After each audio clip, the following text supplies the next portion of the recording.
agrees, or rather that the House adopts the report of the Public Accounts Committee on the examination of the report of the Auditor General on the financial statements for the national government for the financial year 2019-2020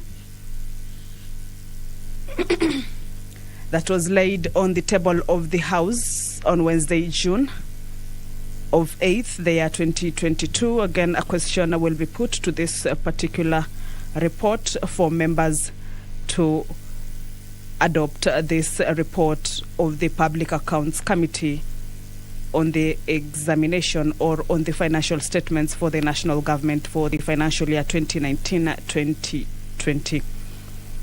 Also lined up for consideration is a motion on the ratification of agreement between the Kingdom of Denmark and the Republic of Kenya on defense cooperation. This is a motion by the leader of the majority party that pursuant to the provisions of sections 7 and 8 of the treaty making the Ratification Act 2012, that the House approves ratification of the defense cooperation between the Kingdom of Denmark and the Republic of Kenya that was laid on the table of the House on Tuesday, September on 22nd, the year 2022. A question will be put to this particular motion for the House to approve this particular ratification between the Kingdom of Denmark and the Republic of Kenya on defense cooperation. The County Allocation of Revenue Bill, a bill that is originating from the Senate, will also, or rather is scheduled to be read for the first time on the floor of the National Assembly this morning. The bill is by the Chairperson Budgets and Appropriations Committee, so it is set to be read for the first time. Deputy Speaker of the National Assembly, Honorable Moses Cheboy, has stepped into the chambers. He will be presiding over this morning sitting. I will now hand you over for this live broadcast that is brought to you by Parliamentary Broadcasting Unit in conjunction with Kenya Broadcasting Corporation. My name is Kamche Menza. Good morning. Honorable members, let's pray. Almighty God, who in your wisdom and goodness have appointed the offices of leaders and parliaments for the welfare of society and the just government of the people, we beseech you to behold with your abundant favor as your servants, whom you have been pleased to call to performance of important trust in this republic.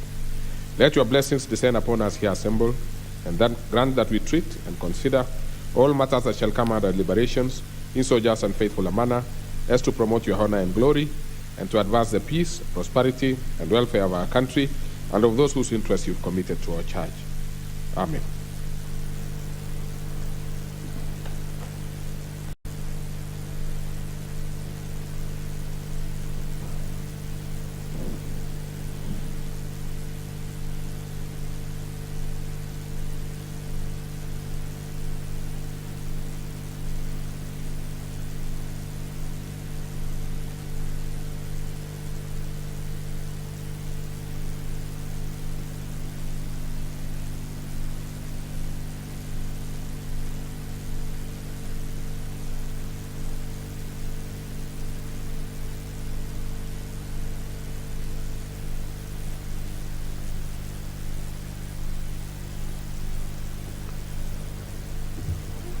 Other members, we don't have the numbers, and luckily, like usual, the majority whip, Honorable Wangwe, is in. So we probably are going to make members come in using him. So I order the bell to be rung for 10 minutes.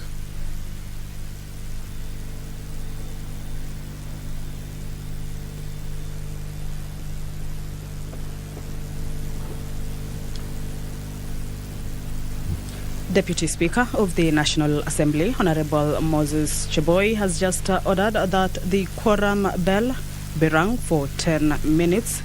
This is according to the standing orders on the commencement or at the commencement of the House. If the House lacks the requisite quorum, then a quorum bell will be rung for 10 minutes. Of course, this is to give the allowance to the members who are yet to walk into the chambers to get into the chamber for the House business to commence. The House is looking at 50 members physically present in the chambers to kick off its business this morning. Just to remind you is that this is an additional sitting that was proposed by the House leadership on the Wednesday morning sitting. Remember, the House is, or the 12th Parliament. The 12th Parliament is about to come to an end for the National Assembly. Today marks the end of the sitting for the 12th Parliament. So basically this is an additional sitting that was proposed by the House leadership to enable the House conclude on a number of priority motions and bills before the House proceeds on the sine die recess this afternoon, once this afternoon sitting is over. But lined up for debate are a number of motions that the House will be considering. The County Allocation of Revenue Bill, a bill originating from the Senate, Bill number 1 of 2022 by the Chairperson Budget and Appropriations Committee, is set to be read for the first time this morning. This particular bill again will be read for the second time, of course, to give the opportunity to the National Assembly members to debate on this bill and its contents.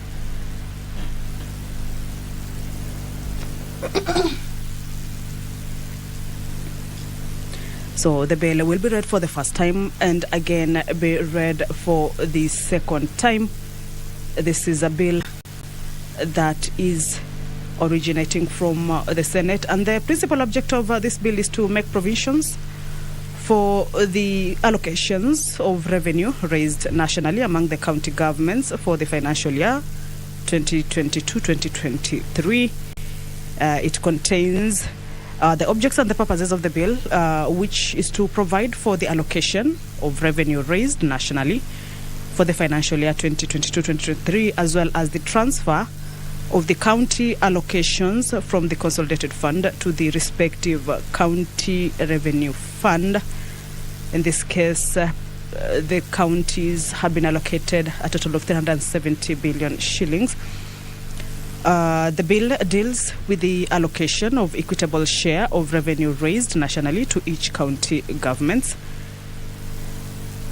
The bill also provides for the modalities of funding of transferred functions. The bill also provides for the publishing of monthly reports by the national government on actual transfers of all allocations to county governments.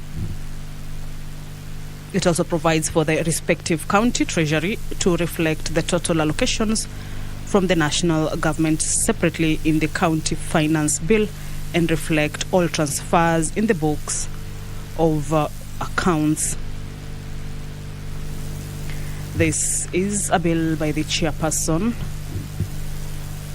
on finance and budget.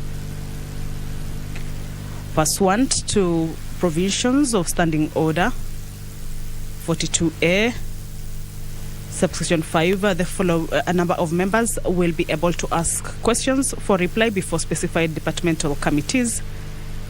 This morning, the member for Kwale County, Honorable Zulekha Hassan, will be asking the Cabinet Secretary for Public Service, Gender, Senior Citizens Affairs and Special Programs to provide, or whether the Cabinet Secretary could provide a status report on the utilization of the National Government Affirmative Action Fund, commonly known as NGAF, monies across the country with regard to projects and other development-related undertakings.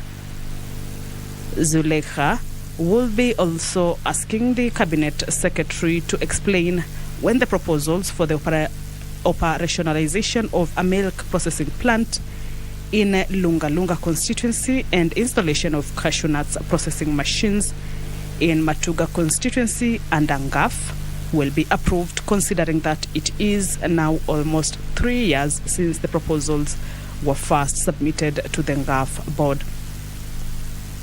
Honorable Zuleika Hassan will be posing those two questions to the Cabinet Secretary for Public Service, Gender, Senior Citizens Affairs and Special Programs. And it is a question that return reply by the Cabinet Secretary for Public Service, Gender, Senior Citizens Affairs and Special Programs. Currently is a 10-minute quorum bell that gives an allowance for the members to walk into the chambers for the commencement of the House business. 50 members are needed to be physically present at the chambers for the House business to start. This morning, members will also be proceeding on a committee of the whole House to consider 3 bills. There is the Supplementary Appropriation number 2 bill, National Assembly Bill number 33 of 2022 by the Chairperson, Budget and Appropriations Committee.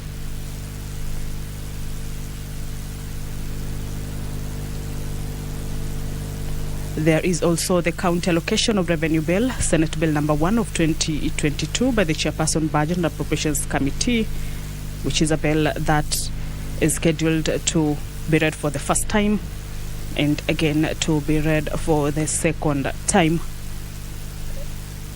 The Supplementary Appropriations number 2 bill, National Assembly Bill number 33 of 2022, makes provisions for giving statutory sanction for public expenditure for the year ending on the 30th June 2022 on the basis of the Supplementary 2 estimates of expenditure 2021-2022 recurrent and the Supplementary 2 estimates of the expenditure 2021-2022 development and for the appropriation of those amounts.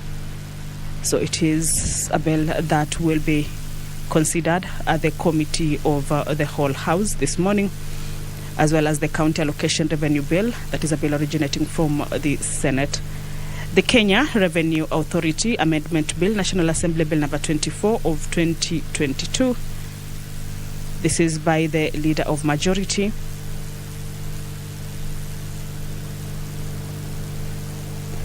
Will also be considered at the committee of the whole House this morning. This bill seeks to amend the Kenya Revenue Authority Act 1995 by changing the name Kenya Revenue Authority to Kenya Revenue Service and to amend other statutes which have a reference a Chief Whip of the National Assembly at the entrance of the chambers, as you can see, Honorable Emmanuel Wangwe. Of course, this morning he will be whipping members to walk into the chambers for the House to achieve its plan to consider a number of motions and bills that have been termed as priority before the House comes to a close in the afternoon. Members walking in, Honorable Esther Pasares there, and it is a quorum bell of 10 minutes just to ensure that the House achieves the required number to commence its business.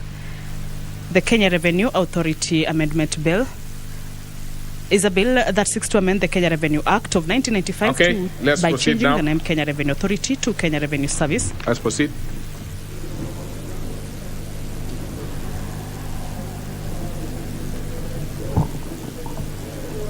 Order number 1, administration of oath. Order number 2, communication from the chair. Order number 3, messages. Order members, you can take your seats. Those who are still walking into the chamber. Honorable members, pursuant to provisions of Standing Order 41, I wish to report to the House that I have received a message from the Senate regarding the passage of the County Allocation of Revenue Bill, Senate Bill number 1 of 2022. The message reads in part, and I quote, "The Senate on Wednesday, 8th June 2022 passed the County Allocation of Revenue Bill, Senate Bill number 1 of 2022 with amendments." And honorable members, as you are aware, the County Allocation of Revenue Bill is an annual legislation introduced in accordance with the provisions of Article 218 of the Constitution with the objective of equitably sharing and allocating a share of national revenue amongst 47 counties. Given the urgency of the passage of this bill, the House Business Committee prioritized its consideration in the National Assembly ahead of the sine die adjournment. In this regard, the bill is scheduled for consideration by the House today in all stages pursuant to provisions of Standing Order 124-2A relating to consideration of certain bills at all stages in one sitting. Honorable members, it is worth noting that a County Allocation of Revenue Bill is a special bill concerning the county governments in terms of Article 110-2A, Roman 2 of the Constitution. This implies that the amendment proposed in the bill in the National Assembly requires support of at least 2/3 of all its members to pass. The House is accordingly guided, and I thank you.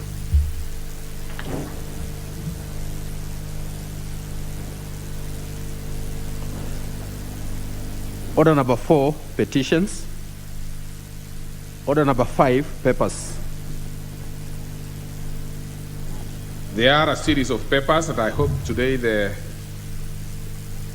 members are in. So let's start with the leader of Majority Party. Thank you, Honorable Speaker. Honorable Speaker, on behalf of the leader of Majority Party, I beg to lay the following paper on the table of the House today, Thursday, June 9th, 2022, this morning sitting. 1. Annual report and financial statements of the Capital Market Authority for the financial year 2020-2021. Thank you, Honorable Speaker. Very well. Let's go to the Chairperson Select Committee on Parliamentary Broadcasting and Library. Absent. Chairperson Select Committee on Constitutional Implementation and Oversight Committee. Thank you, Mr. Speaker. Mr. Speaker, I beg to lay the following paper on the table of the House today, Thursday, 9th June 2022 morning session. The exit report on the Constitutional Implementation Oversight Committee for the 12th Parliament 2017 to 2022. Thank you, Mr. Speaker. Very well. The Chairperson, Departmental Committee on Environment and Natural Resources. Absent. Chairperson, Departmental Committee on Communication, Information and Innovation. Also absent. Chairperson, Budget and Appropriation Committee.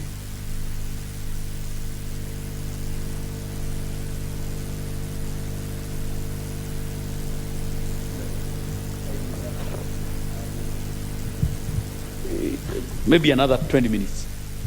Should All right. be on the way. All right. Thank you, sir. Exit reporting. Departmental Committee on Education and Research.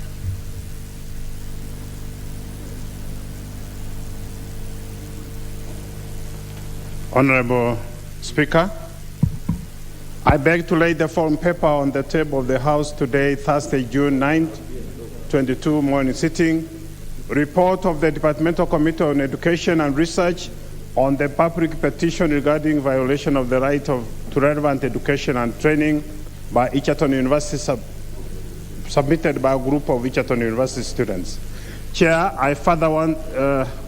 Speaker, I beg to lay the following paper on the table of the House today, Thursday, June 9th, 2022 morning sitting. Report of the Departmental Committee on Education and Research on a petition regarding review show by Teachers Service Commission to acknowledge undergraduate, graduate, and postgraduate qualification attained by in-service teachers from recognized university. This I'm doing, Chair, on behalf of the Chair. This I'm doing, Mr. Speaker, on behalf of the Chair, Education Committee and Research. Thank you very much. Okay. Let me go for a second time. The Chairperson, Parliamentary and Broadcasting and Library Committee. The Chair or any representative of that committee. Any indication? Because I only see a request by one member. Very interesting, because normally we have many requests. It's only the Honorable Member for Nairobi, the Honorable Pasaris, who has made a request. I'm not so sure it is for which, but there is nobody else. Now let's go to the Departmental Committee on Environment and Natural Resources. Any representation? Where? Okay.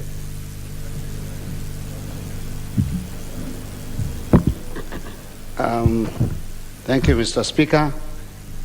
Honorable Speaker, I beg to lay the following paper on the table of the House today, Thursday, June 9, 2022 morning sitting.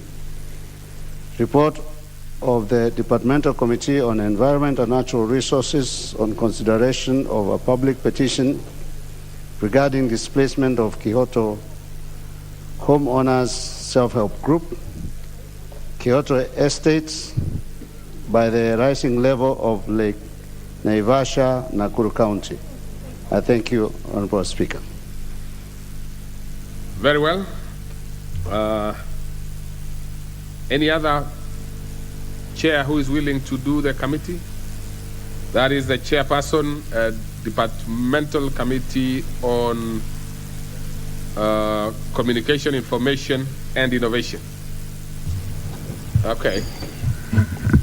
Thank you, Mr. Speaker. Honorable Speaker, I beg to lay the following paper on the table of the House today, Thursday, June 9th, the morning sitting. The report of the Departmental Committee on its consideration of the Startup Bill, Senate Bill number 1 of 2021.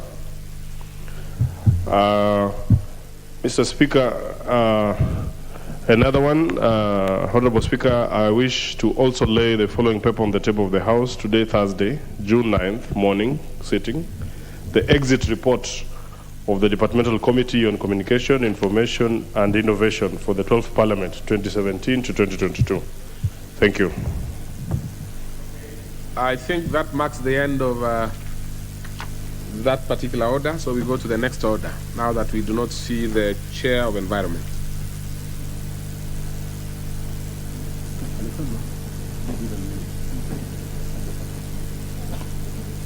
Order number 6, notices of motion. Order number 7, questions and statements. The Honorable Zuleika.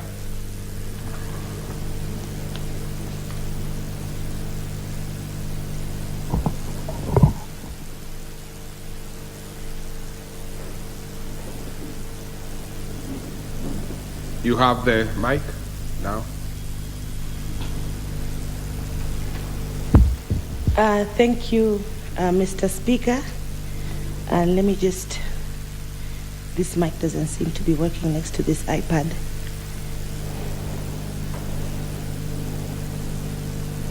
Okay, thank you. Thank you, Mr. Speaker. I beg to ask question 119 of 2022 to the Cabinet Secretary for Public Service, Gender, Senior Citizens Affairs and Special Programs.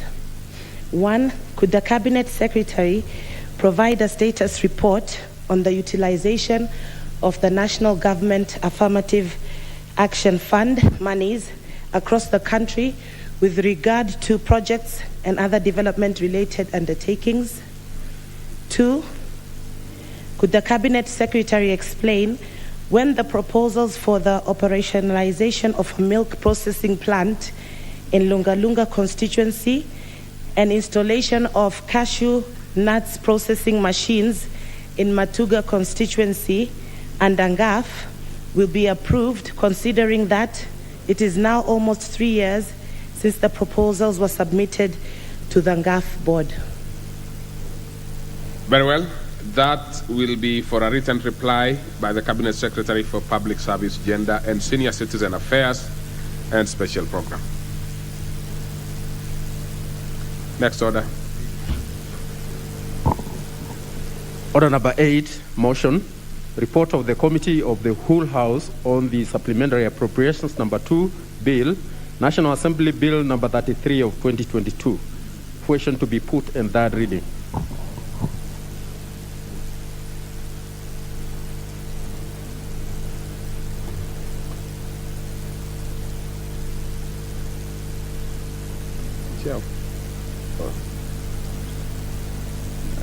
Chair, please, can we get to hear something from you? Because I can see there is a notice of recommittal. Yep.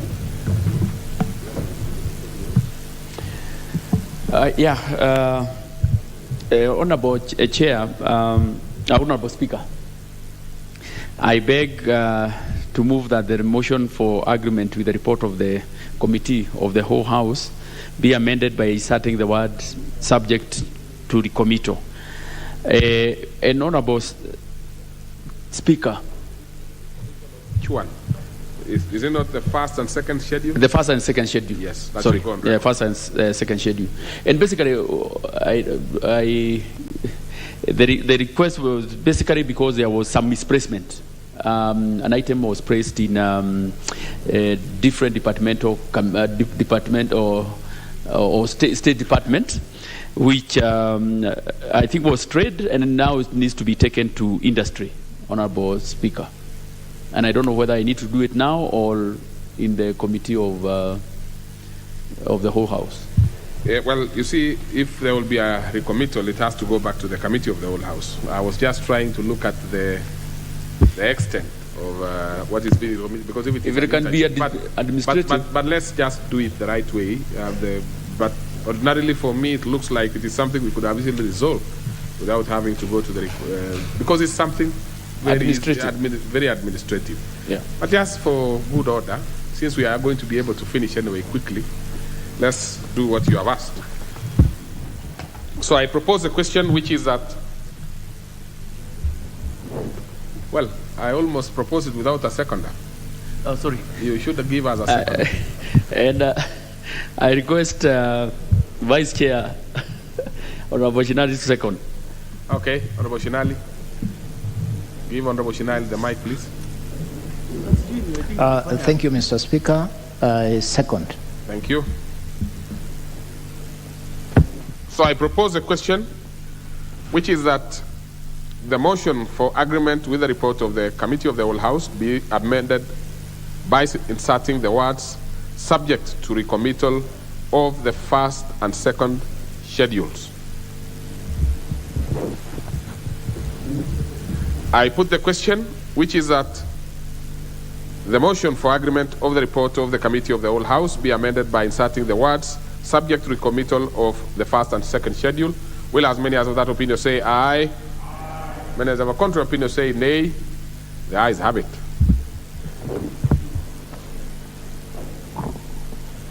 Order number 9, motion.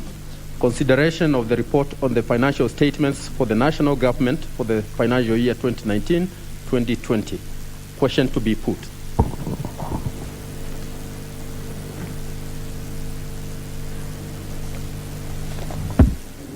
Honorable members, I put the question, which is that this House adopt the report of the Public Accounts Committee on examination of the report of the Auditor General on financial statements for the national government for the financial year 2019-2020, laid on the table of the House on Wednesday, June 8, 2022.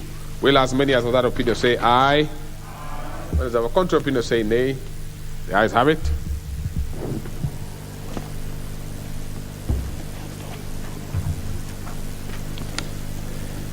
Order number 10, motion.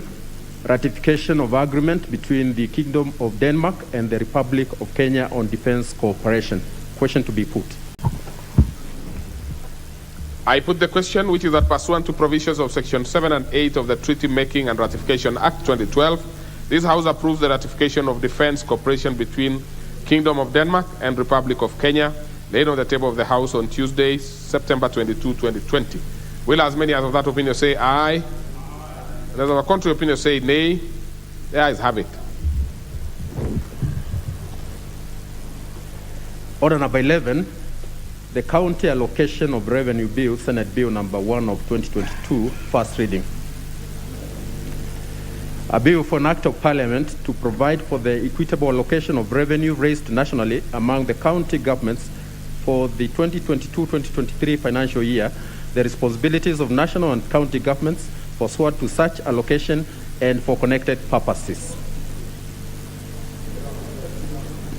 Order number 12, the County Allocation of Revenue Bill, Senate Bill number 1 of 2022, second reading.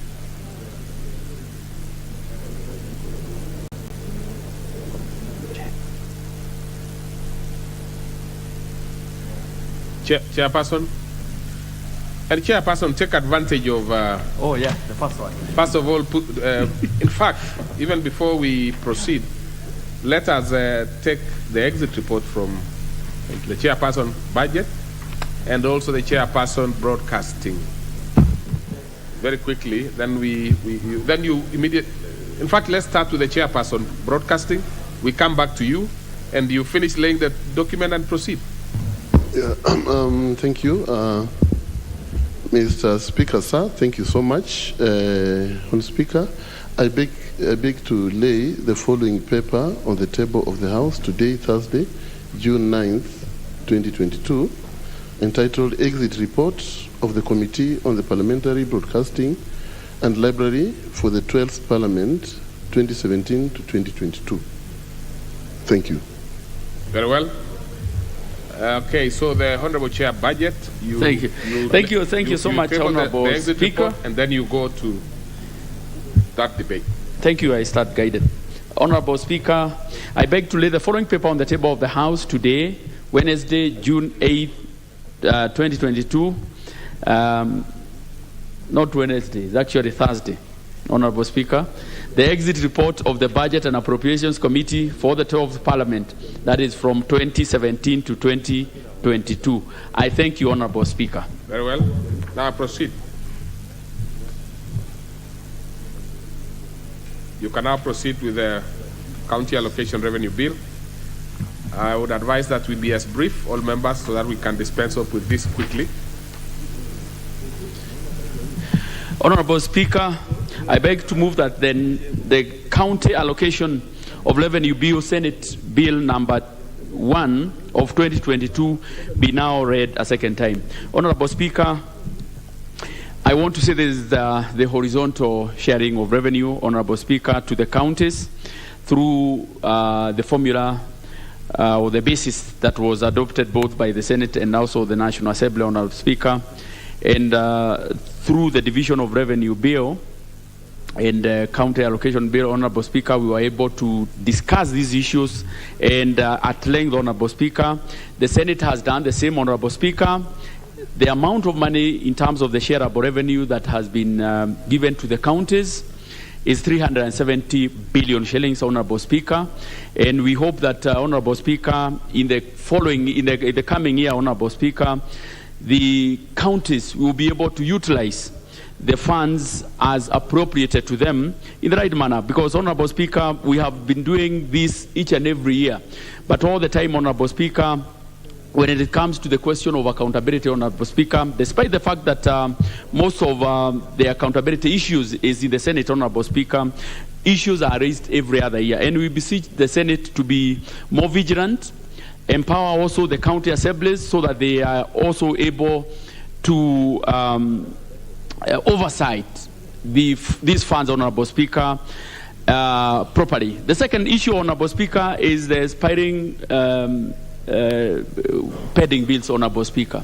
As much as we have the pending bills at the national level, we have so many complaints, Honorable Speaker, in the county level, whereby suppliers have supplied to county governments, but unfortunately, the subsequent county governments have not been able to clear the funds. And especially, Honorable Speaker, during this transition, governments operate in perpetuity.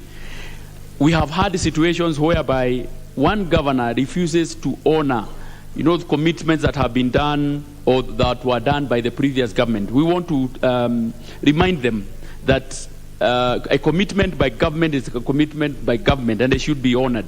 Honorable Speaker, on the as I conclude, Honorable Speaker, because this is an issue that we have actually dealt with at length, Honorable Speaker, is to wish and hope that as we move forward, we'll be able to allocate more funds, Honorable Speaker, to county governments. The functions that have been devolved, Honorable Speaker, we are hoping that in subsequent governments, they will be able to commensurate funding to also the functions that have also been devolved. But finally, Honorable Speaker, we also want to see county governments focusing on Schedule 4, the roles that have been devolved. That's the roles that they should actually be functioning and focusing so much on, as opposed to dwelling so much on the national government functions. With that, Honorable Speaker, I beg to move and request the majority leader, Honorable Amos Kemunya, to second. Thank you. Honorable Speaker, I rise to second this county allocation of revenue bill, which passed through Senate yesterday after a lot of deliberation. Never mind the fact that the figures were the same as last year. But I want to thank the Senate for really gathering enough members, especially within this busy schedule and with a large, vast amount of land they have to cover, which is slightly different from us. But they were able to make it to the House and pass this the CARA. And let me also thank the House, take this opportunity a second to thank the Budget and Appropriations Committee, because by the time we received this communication, they were able to convene a meeting early in the morning, consider it, and be able to come here and report their concurrence. The Constitution doesn't give us much leeway in terms of disagreeing with the Senate. Unfortunately for us, this year there is not even room to contemplate any disagreement, because we did approve within the BPS, within the Division of Revenue bill, which is now an act, and set aside 370 billion shillings that is going to be allocated across the counties through the horizontal allocation. And we did also approve the formula that came from Senate last time, which has been the basis of using this. And since it's been applied consistently between last year and this year for the same figures, then we don't have much of a choice than to just concur. Ours was just to ensure that the formula has been applied as decided by Parliament. And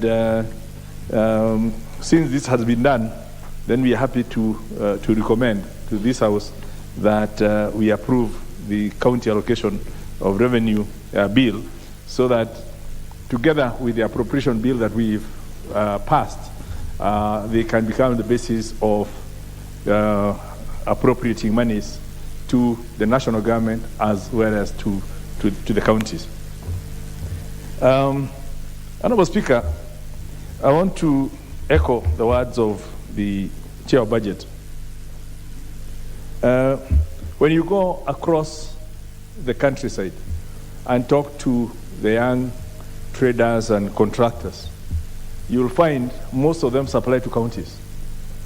And the counties have been giving all manner of reasons as to why they should not pay for the services provided. So lots of pending bills are also crippling the businesses out there. And it started with, in 2017, with some governors who came in saying they would not honor the obligations of governors who they had been voted out until they do some comprehensive audits. Those comprehensive audits seem to have been done and finished, but people are still not being paid. And I know, I wouldn't name the counties for for reasons that I might be traveling through them, and I want to be safe. But it's about every county there's a bill not paid to some of these young contractors. And now that we are getting into another election cycle, if we don't honor those obligations of 2017 and before, some governors are going to lose. New governors are going to come in. And the same story will be restarted, with the new governor saying they will not pay the obligations of the current regimes until they have done the audits, and the cycle will continue. But the sufferer is the Kenyan contractor who has provided a service, who has provided goods, and is now being auctioned by the banks because the county governments are delaying in their payment. So I would want to urge the county governments to honor those obligations. Let us not create unnecessary poverty in the country through, the denial of paying the obligations that were legitimately contracted by whichever government was there. Because it will happen also in the future. And I think it's the same thing with the national government, even as we appropriate, as we move to the end. I would like, before the close of June, before the IFMIS is shut down, at least let all those contractors who are owed money be paid, so that people can at least pay their employees. There are so many dependents on all these companies that are supplying to both the national and county government. Honorable Speaker, I believe the rest is self-evident, and I would want to just take this opportunity to thank the whole team that has been involved in the computation of these figures and all that, and wish that by the time we go to next year, things will have improved so we can have more money. But also, as I look at this, I know we had a bill which came from the Senate, and that's on the additional revenues. We looked at it in this House and said, it doesn't have to be done every year. In the wisdom of the Senate, they refused. And they said we need to go to mediation, and through a very protracted mediation, we gave in. And they said, well, they'll do it every year. But we are in this situation now where we have a CARA, but we need that other bill on the additional revenues, which Senate said they'll be doing every year. And we had done a very, a framework for them that covered the general principles, and the only thing that needed to be attached is the schedule to the CARA. But here we are, and I do hope they are going to finish on that one. But unfortunately, we will not be here to consider it. So for now, counties may have just to operate on what is within the CARA.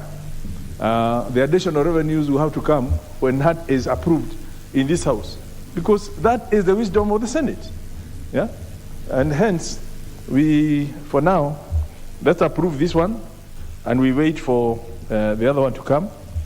Should it come and should it become necessary, Honorable Speaker, we are still sitting until 8th of August.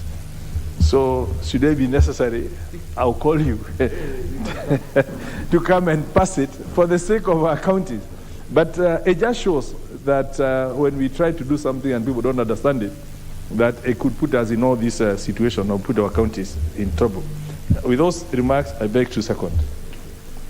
You can see even when you don't call them majority leader, they don't come now.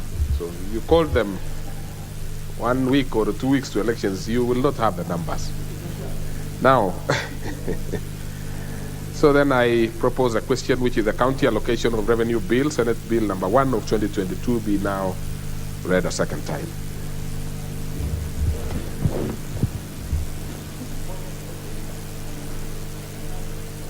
Well, I will give a few members we need to move fast because we are also looking at numbers.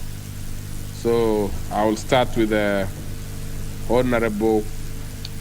It seems to be a lot of interest, but I don't see the cards here. So let's start with the ones I see cards. Martin Owino, Ward Chief. Thank you, Mr. Speaker. I want to congratulate the team. This formula was protractedly negotiated. It is good, it's on force, and we are just urge members to support it. Mr. Speaker, I just want to emphasize one thing on the counties, because we are having a lot of problems in constituencies, especially on the healthcare system. They don't pay their share for KEMSA, and KEMSA is on the verge of holding their distribution because of that, and people do not have medicine in the health facilities from level 1, from level 2 up to level 4, even level 5. So I want to ask the Senate, the incoming Senate, to up their game in their fiduciary responsibility for the county government, because household economies are also depending on this money we are removing from the treasury through this authority to the counties. So they should be transparent, the handovers should be smooth so that this money can reach the households, because without it, right now, after the COVID, the household economies are ravaged and people are suffering. So I just want to support this bill and urge that the counties should also up their games. Thank you, Mr. Speaker. Honorable Kilonzo Mutavi. Thank you, Mr. Speaker. As I support this county allocation revenue bill, Mr. Speaker, it is unfortunate that, Mr. Speaker, most of these governors, they are elected as simple people. The minute they become governors, they become like demigods. Why would a governor refuse to pay a supplier? I have seen, Mr. Speaker, in counties like Machakos, healthcare has basically collapsed. Why? They're not able to pay for the drugs they collect from KEMSA. They're not able to pay for the cleaning services. And yet, Mr. Speaker, they have the money. What is disappointing, Mr. Speaker, and it's across the county, most governors want to do mega projects for obvious reasons, Mr. Speaker, which the obvious reason is personal gain. They don't want to deal with the issue of providing services. If you move around the entire counties, even constituency per constituency, the projects you are likely to see are either projects under CDF or projects under national government. So, Mr. Speaker, it is very important as we go to election, if there is a shortcoming in law, the next Parliament, National Assembly and Senate should address to ensure, Mr. Speaker, funds are devolved even to ward level, so that we don't have a situation whereby governor treats this money as his personal kit. Mr. Speaker, I support. Yeah, I see most of the members who put their requests are those who wanted to place Dr. Makali. Yes, Dr. Makali, and be brief. Yeah, thank you, Honorable Speaker. Honorable Speaker, I also want to support this bill. But as I support this bill, Honorable Speaker, I think there are some fundamental questions we must ask ourselves as a House relating to the performance of the Senate. Honorable Speaker, if you look at our Constitution, it is clearly stated that the Senate is actually existing to serve the interests of the counties, which means their priority number one is the counties. If, Honorable Speaker, you look at the time we passed the Division of Revenue Bill to become an act of Parliament, and you look at the time it has taken the Senate to present this bill to this House, you ask yourself whether they are really serving the interest of the counties. And Mr. Speaker, I think even as we have the second Senate now exceeding, there are a number of lessons we need to learn as a House and the Senate needs to learn. That matters to do with the counties must be treated with the highest priority required, Honorable Speaker, because counties, some of them are really suffering as a result of really not being served well by the Senate. The second question, Mr. Speaker, we have been passing this money every year for the counties. The question is, how effective are we using these resources in terms of serving the Kenyans? And I think these are the questions, Honorable Kilonzo is asking, this is a question Honorable Owino is asking, in terms of Kenyans getting value for money from the resources we are appropriating for the counties. And I think that question can easily be answered by the Senate, not the National Assembly.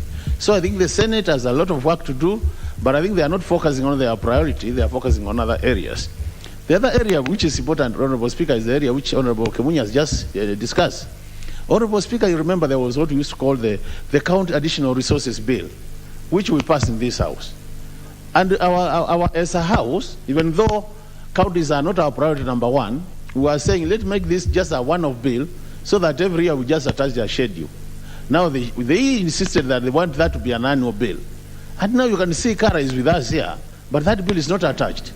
Which means, Honorable Speaker, the resources, the additional resources coming from either the government or our development partners are not going to be available to the counties. And now we are all going home, awaiting new houses to come with the National Assembly or the Senate. Those who will come will be new people. It might take time for them to settle. So, Honorable Speaker, you can see clearly, we are talking about either those resources being available July next year. So really, is the Senate serving the interest of the counties? The other issue, which is important, Honorable Speaker, is the issue of monitoring the budget. And I think it's really, as a House now, I think this House and the coming one, which will now be the 13th House, Honorable Speaker, there might be need also for this House to take some responsibility when it comes to monitoring the implementation of the budgets we are even allocating to the counties. Because to me, I think really, unless we monitor, then there is going to be a problem.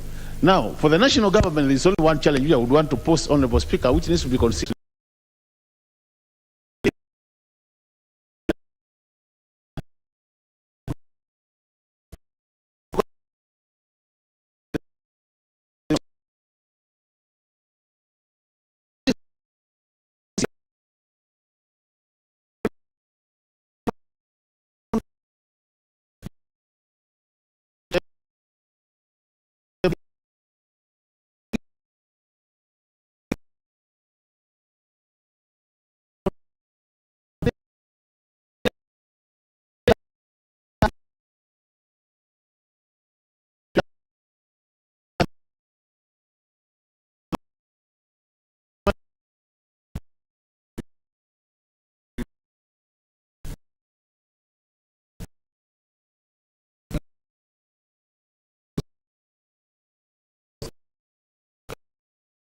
County revenue allocation bill, and Mr. Speaker, just as my colleagues have said, there are so many pending bills at the county, and furthermore, some of these are bills that are incurred when contracts were awarded to young contractors, people who have used their funds, used their resources to do projects for the county, but they are now unable to finance their other contracts or even to proceed. And yet, this was a way of actually empowering them, especially the young men or young women who have just started and ventured into contracts.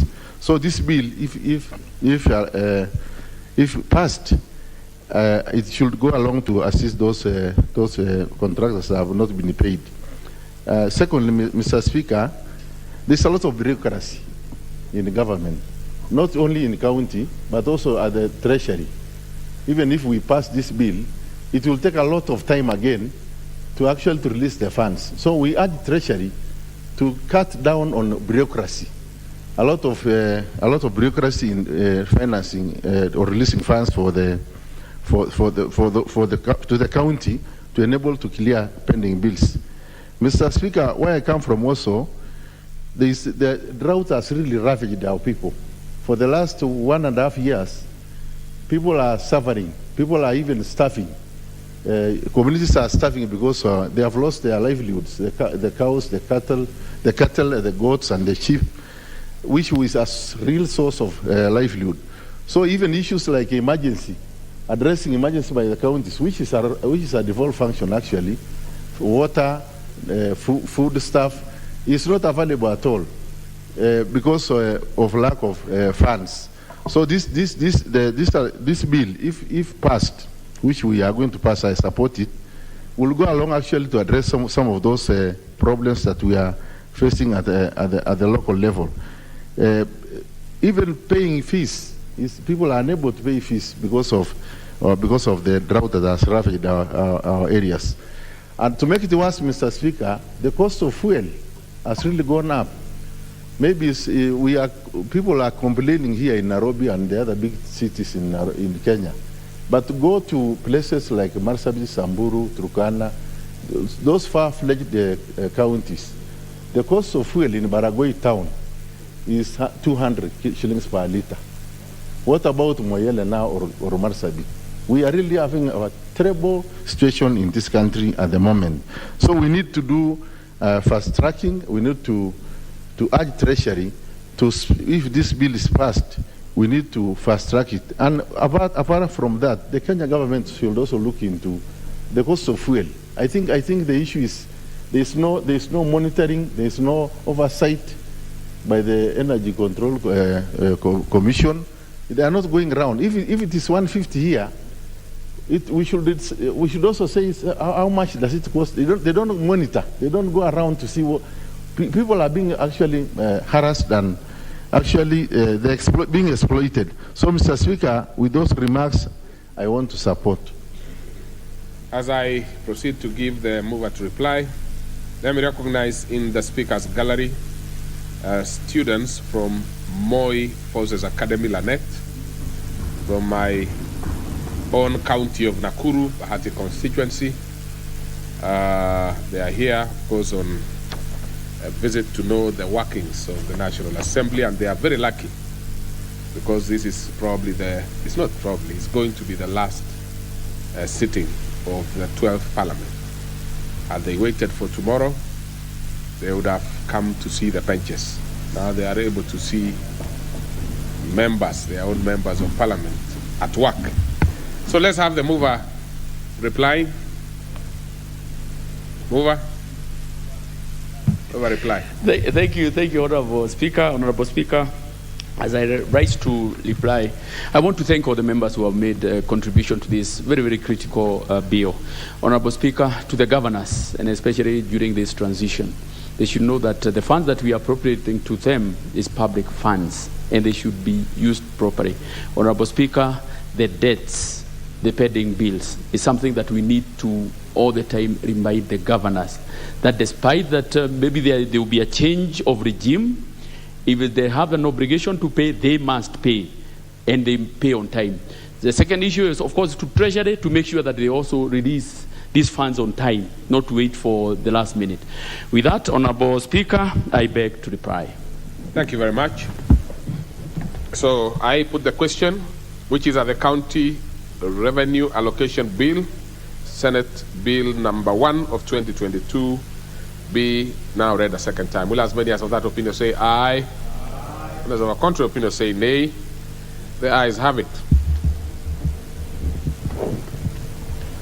A bill for an act of Parliament to provide for the equitable allocation of revenue raised nationally among the county governments for the 2022-2023 financial year, the responsibilities of national and county governments pursuant to such allocation, and for connected purposes.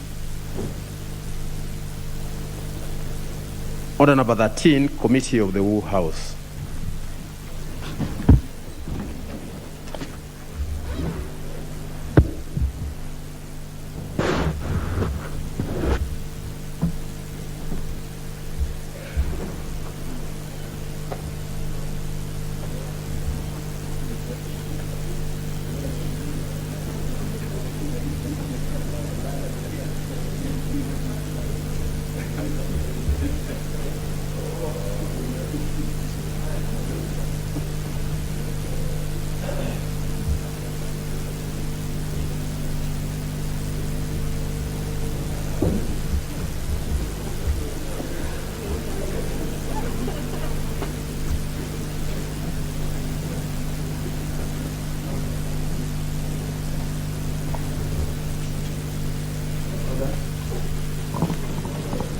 Order. Members, you are now in Committee of the Whole House to consider the Supplementary Appropriation number 2 Bill.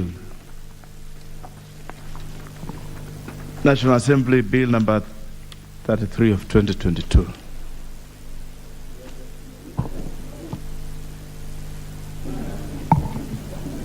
first schedule. I propose that the first schedule be the first schedule of the bill. Chair? Thank you, Chair. Thank you, Chair.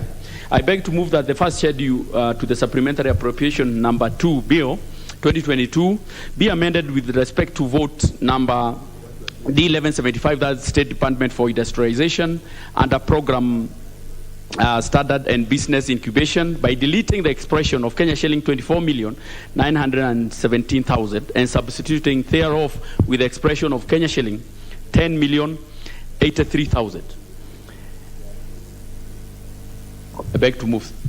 Well, I propose the question that the first schedule be amended as proposed by the chair.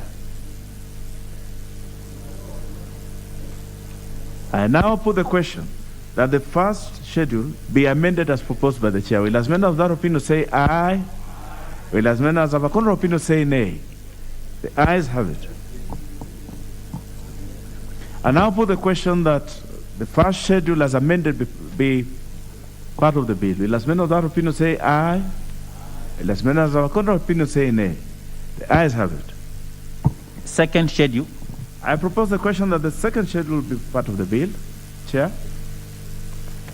Thank you, Honorable Chair. I beg to move that the second schedule to the Supplementary Appropriation number 2 Bill 2022 be amended with respect to vote number D1174, that is State Department for Trade and Enterprise Development, under program Trade Development and Promotion, by deleting the expression of Kenya shilling 810 million and substituting thereof with the expression of 115 million shillings. Basically, is a minus and plus. We are moving from Department of Trade to Department of Industry. It was a question of misplacement when we were doing the Committee of the Whole House. I propose the question that the second schedule be amended as proposed by the chair.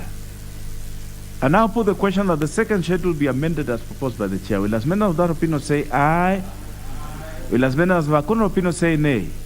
The ayes have it. I now put the question, which is that the second schedule as amended be part of the bill. Will as many of that opinion say aye?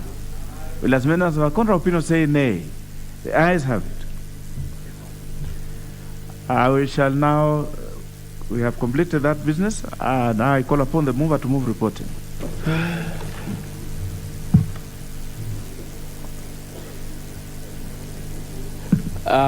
Thank you, Honorable Chair. Honorable Chair, I beg to move that the committee do report to the House its consideration of the Supplementary Appropriation number 2 Bill of National Assembly, number 33 of 2022, and its approval thereof with amendments.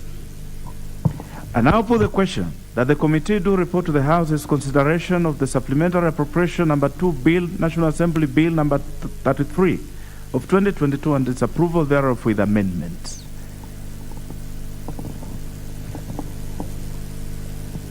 Will as many as of that opinion say aye?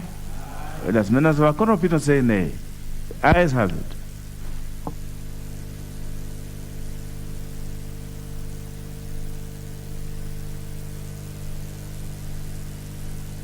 Honorable members, we shall now consider the County Allocation of Revenue Amendment Bill, Senate Bill number 1 of 2022 in Committee of the Whole House.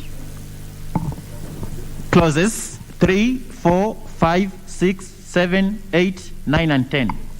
I propose the question that clauses 3, 4, 5, 6, 7, 8, 9, and 10 be part of the bill. There are no amendments to this. I therefore put the question that clauses 3, 4, 5, 6, 7, 8, 9, and 10 be part of the bill. Will as many of that opinion say aye?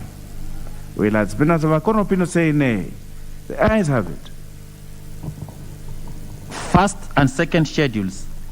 I propose the question that the first and second schedules be part of the bill. There are no amendments to this. I therefore now put the question that the first and second schedules be part of the bill. Will as many of that opinion say aye? Will as many as of a contrary opinion say nay? The ayes have it. Clause 2. I propose the question that clause 2 be part of the bill. There's no amendment to this. I therefore put the question that clause 2 be part of the bill. Will as many of that opinion say aye? Will as many as of a contrary opinion say nay? The ayes have it. Title. I propose a question that the title be the title of the bill. There's no amendment to this. I therefore now put the question that the title be the title of the bill. Last members of that opinion say aye. Last members of a contrary opinion say nay. Ayes have it. Clause 1. I propose a question that clause 1 be part of the bill. There's no amendment to this. I therefore now put the question that clause 1 be part of the bill. Last members of that opinion say aye. Last members of a contrary opinion say nay. Ayes have it. We shall now move to reporting. The mover. Chair. Move reporting. For the county. County, yes. Yes. Thank you, Honorable Chair. Honorable Chair, I beg to move that the committee do report to the House its consideration of the County Allocation of Revenue Amendment Bill, Senate Bill number 1 of 2022, and its approval thereof without amendment. I put the question, which is that the committee do report to the House its consideration of the County Allocation of Revenue Amendment Bill, Senate Bill number 1 of 2022, and its approval thereof without amendments. Will as many of that opinion say aye? Will as many as have a contrary opinion say nay? Ayes have it. Very well, we've completed that business for up to that point. We will now move on, honorable members, to consider the Kenya Revenue Authority Amendment Bill, National Assembly Bill number 24 of 2022 in Committee of the Whole House.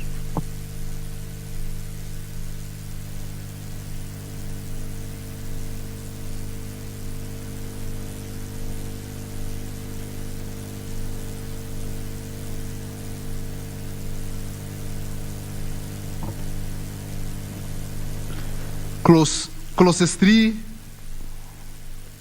Sorry, let me take it. Clauses 2, 3, and 4. I propose the question that clauses 2, 3, and 4 be part of the bill. There are no proposals to amend this. I therefore put the question that clauses 2, 3, and 4 be part of the bill. Will as many of that opinion say aye? Will as many as have a contrary opinion say nay? The ayes have it. Clause 5. I propose the question that clause 5 be part of the bill. There is a proposal to amend by the Honorable Aden Duale. Proceed, the Honorable Aden Duale.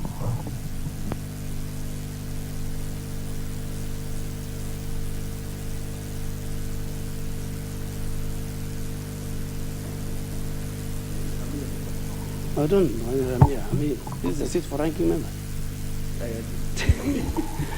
Thank you, Chair. Chair, I beg to move that clause 5 of the bill be amended by inserting the following new subsection immediately after section 5. That the person who, in accordance with the order paper, and it is just a person who immediately before the commencement of this act held the office of the Commissioner General, member of the board, or commissioner shall continue to hold office only for the unexpired period of their term. This amendment is intended to limit the term of the current Commissioner General of Kenya Revenue Service, if House agrees with me, and the members of the board. This means that we shall continue to hold office for the unexpired term, and then the new members shall be recruited. This is just to make sure, because now if this House change the name from Kenya Revenue Authority to Kenya Revenue Service, that's a different body. So we must insulate the current Commissioner General and the current board in a transition way that the change of name does not affect their current status. So they will be in office until the expiry of time. That is a very fair, I think, the very fair amendment, and I think I want to protect from any further litigation by the busy bodies that are always around the streets of Nairobi. That, the current Commissioner General was recruited as Kenya Revenue Authority. Though, so that we are changing to Kenya Revenue Service, we must protect the holders of those offices. I beg to move and ask maybe Honorable Chair of Budget to support. I propose the question that clause 5 be amended as proposed by the Honorable Duale. The first go will be the leader of majority. Yes. Honorable Chair, while I agree with the need for protection, I had already provided for that in the bill. The current clause 5 basically protects any person who held office as a member of the board or as an officer or member of the staff of the authority immediately before the commencement of this section shall continue to hold office as if that person had been appointed under this act. So every job is already saved. And also, we went further to provide for all the obligations of the clause 4 that subject to this act, all the rights, duties, obligations, assets, and liabilities at the commencement of this section shall be transferred to the service. So the change of name does not affect all the ongoing obligations. It does not affect the contracts. They will continue as if they were entered under this, because all we are doing is changing the name from authority to service. But all the ongoing obligations, including contracts with contractors and tenderers, continue as if they were contracted with authority being called a service. That is the essence of the transitional clause that we put. So, but what the Honorable Duale is saying is actually limiting for Commissioner General and the board or commissioners that those ones will be the only ones who continue for the unexpired. Now, this has obviously then got the issue of a contradiction for other members of staff who are on a certain contract. What happens to them, right? No, because we are talking of member of the board or commissioner general. If you specify this and you don't put the same thing for the unexpired for everyone else, then you are getting some two different things. So, Honorable Chair, I would urge that we, and you can guide us on this from your legal, that if it's already provided for, there's no additional value to be created by then further specifying these three officers. The Commissioner General, the board is already provided for. Commissioner General and commissioners are members of the staff of the authority. So they're already provided for, they're already saved, and I don't see what value we'll be getting. It's just a superfluous amendment, but that could also attract some litigation, especially since this is not been subjected to any public participation. The bill has only been subjected to public participation with respect to the change of name. Now, change of officers and everything else has not been subjected to public participation. And we could well have this thing being brought in litigation starting, that we are changing the terms of Commissioner General, we are limiting it only to a term. We are now saying he's probably not eligible to start. We are then going further to even redesignate the way they will be appointed, which is not part of the original bill. And that has not been subjected to any public participation. We don't know what the public would have said about it. And hence, I would urge that we limit ourselves to the substance of the bill and not expand its scope to beyond what the bill was intended, which was to change the name from Revenue Authority to Revenue Service. Honorable Speaker, I beg to oppose this amendment. The Honorable Martin Owino, member for the Chair, thank you. I think the concern of Honorable Duale is taken care of, because when you go to specificity of who to remain and who to go, then you will be kind of drafting another bill. So instead of voting no, Honorable Duale, I think the majority has really explained. If you could withdraw, make it easy for us to move on. Thank you. The Honorable Okello. I thank you very much, Honorable Speaker. Basically, I do not see big variance in these two arguments between the leader of majority emeritus and the current leader of majority. But again, it cures a real malady, Honorable Speaker. Number one, we are transiting from service to from KRA to Kenya Revenue Services. And if we do not, with certainty, decipher those two issues, then it may be assumed, firstly, that you have commissioners beginning a new term under a new service. So I think this needs to be specified categorically, that it is a continuation of what has been in place, awaiting their exit, because basically they will exit at the end of the day. But again, it helps protect the institutional memory of KRA transiting into services, Honorable Speaker. So I only wish that the two majority leaders would sit together and come up with a concurrence. If it is a matter of semantics, let us sit down and put them in good shape. Otherwise, I support both, Honorable Speaker. Bayaya, the Honorable Bayaya. Mr. Speaker, thank you very much for giving this opportunity. My question is on the process. If the Honorable Duale raised an amendment and proposed, and there has not been any secondment, would it be right for this matter to move forward? Because he asked the chair budget to second and he declined, and yet this matter is proceeding to debate. Now, the Honorable Bayaya, when we are in committee and the amendment is captured in the order paper, there is no need for secondment. The Honorable Duale.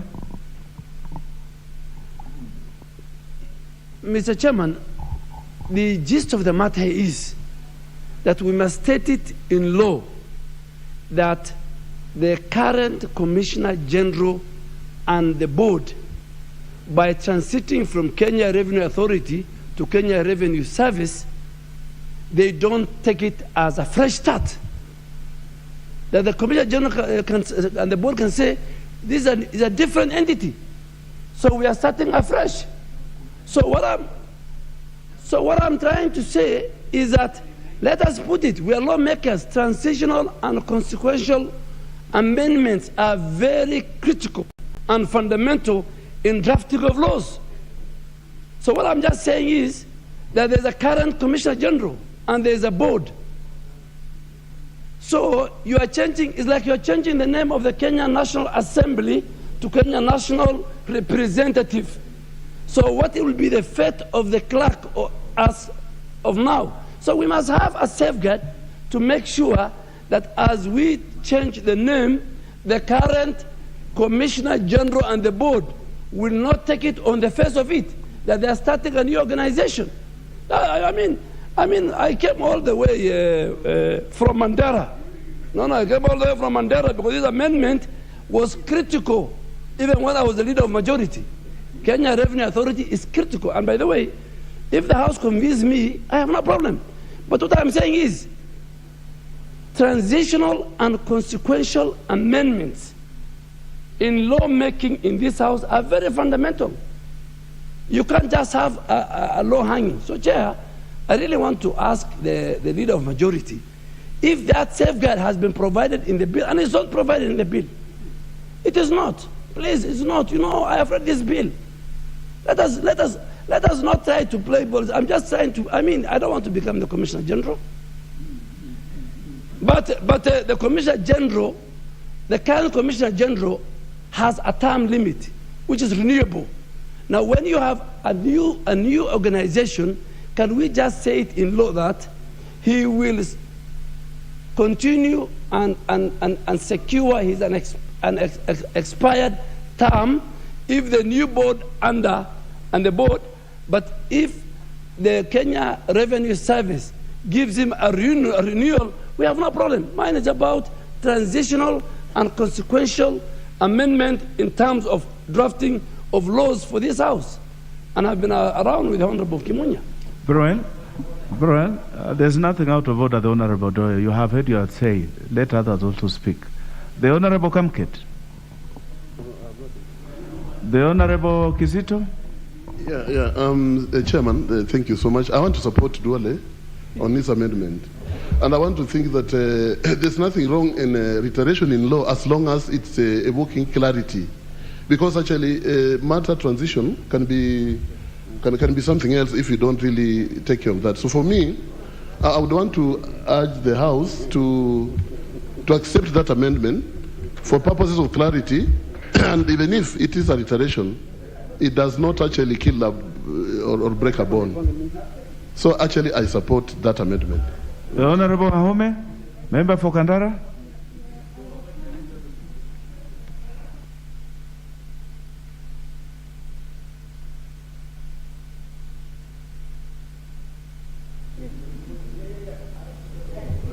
Where? Yeah, thank you, Speaker. Unfortunately for Kanini Kega, he is not sitting on the Speaker's seat. Thank you, Chairman. I want to rise to support Duare. This is a legal question, and we are coming up with a service unless those opposing the amendment are saying that it was just semantic to have the proposals that have come from authority to service. Chairman, I think when we want to secure and be clear on what period will the current commissioner serve, and you have come up with a new entity by law, then we must be very clear whether he will exit with his board or whether they will continue for the unexpired term. So I would want to support the amendment. And you see, Majority Leader is not listening. Kanini Kega is making sure that he doesn't listen.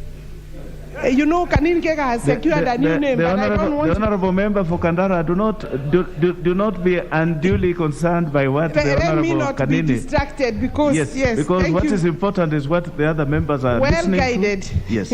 Well guided. He's my friend. I was saying that the Majority Leader, Amos Kemunya, should agree that we need to secure even the unexpired period of the current commissioner and the board. If we do not, it will be assumed the new service, unless there is clarity in law, we will have to recruit afresh. And I think it is not necessarily right for people to exit midway, and if it's an year or two remaining, for purposes of institutional memory and securing better transition and good governance, I think we should secure the transition period, but it cannot be assumed that they will start afresh. And therefore, I stand to support the Honorable Duare. Yeah, thank you. Honorable members, I think we have all spoken to this. The Honorable Alice will tell you, just relax. The chair is speaking. You cannot force the chair by carrying up your hands. Just relax. I'll give you an opportunity. But the Honorable Alice, you will remember that in law, in the practice of law, there is the doctrine of being abundantly cautious. That is what you are speaking to. And I believe that is what the Honorable Duale is speaking to. And you will recall that I think it is in Burundi where they had a constitution that was not clear about the terms of even a president, and the president insisted that he's starting a new term. So there is no harm in being abundantly cautious, to provide that they will serve for clearly, as the Honorable Duale has done. But that again is for the House to decide.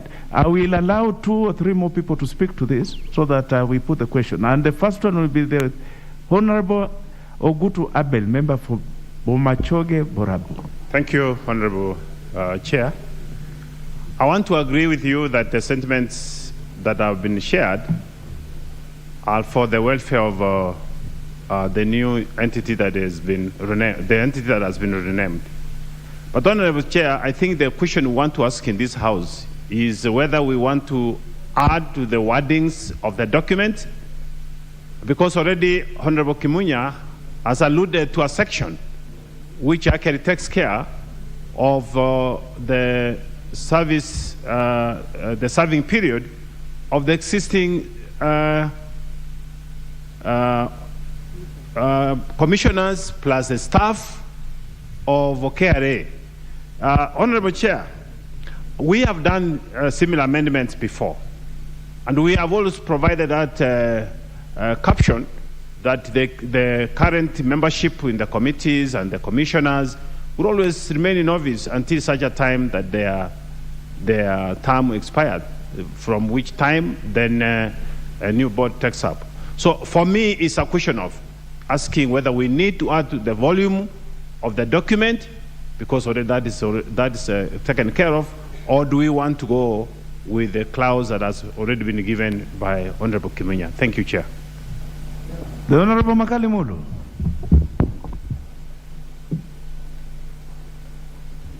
Yeah, thank you, Mr. Chairman. Actually, Mr. Chairman, the Professor has just taken the word from my mouth, because that's what I wanted to say. We have the bill with us. Why can't we just read that clause 5 and see whether it provides for what Ndwale wants provided for? If there is a gap, then we take up that gap and include what Ndwale has said. Because I think Kimunya is quoting some clause in the bill that must be written already. So if we just read through that, we see that it takes care of the Honorable Ndwale. If not, then we include whatever Ndwale is saying. But it is important we accommodate both in terms. We don't want a situation where somebody loses a job as a result of enacting a new law. Thank you, Mr. Chairman. Brilliant. Honorable members, now what you are looking at is this. Just hold on. In the bill, what is in the bill at clause 5.5? This is what it says. Any person who held office as a member of the board or as an officer or a member of staff of the authority immediately before the commencement of this section shall continue to hold office as if that person had been appointed under this act. That is what is in the bill. Now, what the honorable member for Garissa is proposing to do to reinforce it is this. He is proposing to add a new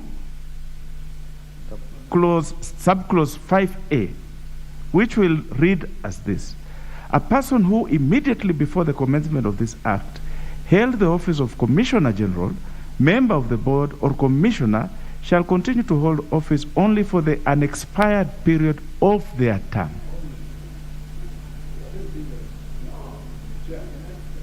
These are the two competing clauses that we are looking at. Now, the Honorable Shinali, you are the one who has not spoken.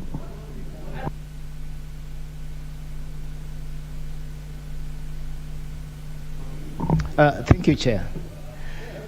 Thank you, Chair. Chair, I have listened, and Chair, you have put even more clarity. I think the bill covers what we are looking for. The only difference here is, according to Honorable Ndwale's amendment, once you've served, when your term expires, even if you are due for renewal, you cannot be renewed. Mr. Speaker, this amendment must fall, because if you are serving and you are eligible to renew another term, Mr. Speaker, you must be granted that opportunity, because the Constitution also allows you to serve. But if you put this amendment, then if you are there as a Commissioner General, once the first term expires, you cannot get a second term, Mr. Speaker. That is to my understanding, Mr. Speaker. The Honorable Kanini Kega. Thank you, Chair. I think the Vice Chair has clearly articulated the issues that I also wanted to comment on. When you say shall and only, Mr. Speaker, it's limiting. It means that these commissioners and also the Commissioner General can only will only be eligible to serve for the term that they have. If they want to seek for renewal, it is not provided for. So, Honorable Chair, I beg to oppose. Now, because all this are arising out of the proposals by the Honorable Ndwale, I will allow him to have the final say on this. Chair, yes, of course. The leader will allow you. Of course, Chair, it is your bill. Chair, of course, ultimately, because this is the last day of the 12th Parliament, and I want to close my parliamentary business with this amendment, so it will go to vote. But Chair, those who are saying only and shall, I want to ask them a question, a very moral, fundamental question. I am securing the current contract of the Commissioner General and the board. Am I right? In my amendment. Why are you talking about anticipation? When this one expires, he is subjected to performance contracting by the new board, by government. You know, Honorable Kimunya, I have been a leader of majority, and I have been the first leader of majority. And I served for 7.5 years. When a member is talking, I don't talk. I'm just saying, I can never remove the on, but I can see a feeling. And by the way, the current Commissioner General of KRA is a very good friend of mine. He appeared a number of times before the Public Accounts Committee with Honorable Eseli, very competent officer. And we make laws for posterity. We don't make laws for individuals. I'm securing from the change of authority to service his term. How the second term will be dealt with is subject to the board that will be in place. So I don't know why you're caring more about only shall. You're anticipating what will happen when he's subjected. So, Mr. Chair, I think what we do, because I have spoken in this house for 17,000 times, for it to, 17,000, I've gone to the Hansard, and I want to finish it to 17,020, because this afternoon I have other issues. So can you put it to question? And I have had about 2,200 amendments. It's well. So put the question. Let it be part of it. There is no doubt that you are leading in that aspect of the number of times spoken on record. The Honorable Kimunya, finally, before we put this question. Chair, the issue goes beyond what's on paper. When you see a toad in the day, something is chasing it.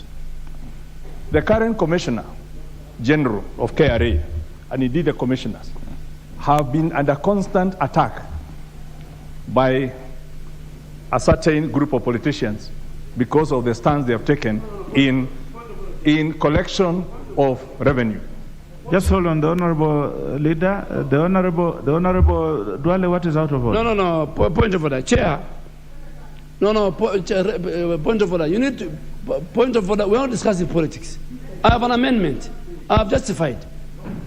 Chair, if you allow him to go that route, the Honorable Dwale, you've made your point. Let me just guide the leader. Let me just guide the leader. Leader of majority, kindly, this is the letter of the law. Let us leave politics out of it. Let's just make good law. We are not making law for specific individuals, but we are making law for the country. Yes. So just let's deal with the dry bones of the law as it is before us. Thank you.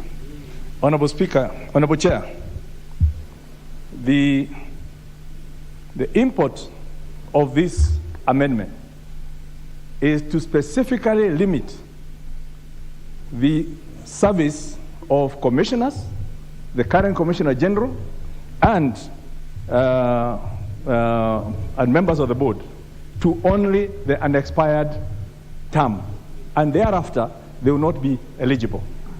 So, because this is such a fundamental alteration of the original bill, Honorable Speaker, Honorable Chair, I want to save this House the time to debate this and the subsequent amendment following this by withdrawing the bill.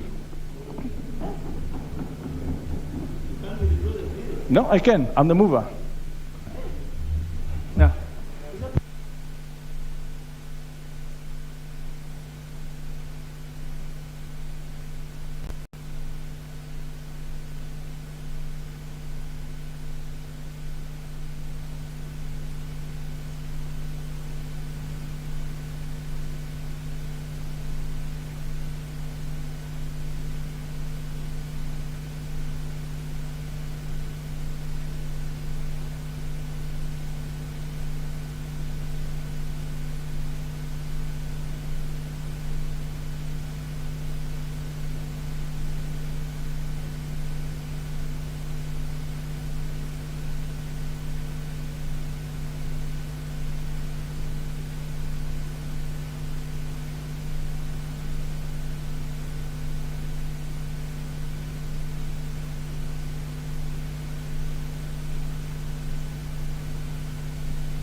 Yes, it's okay.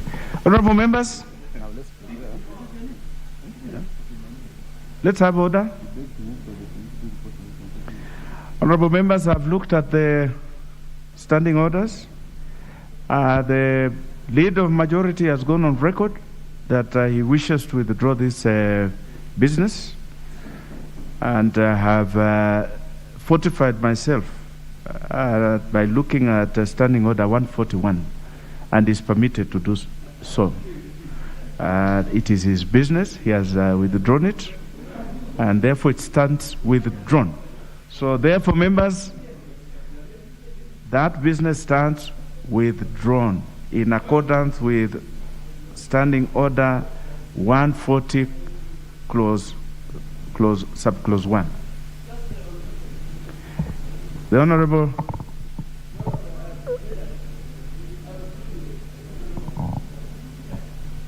Dwale, there is nothing for us to discuss further. It is not available. It is gone. That horse has fled.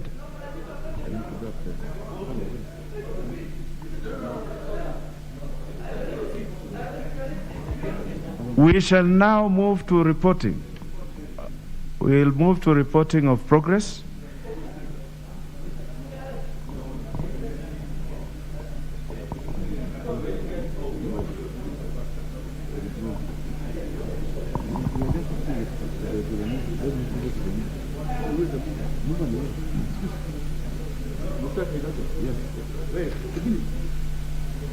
So that we can go to the house.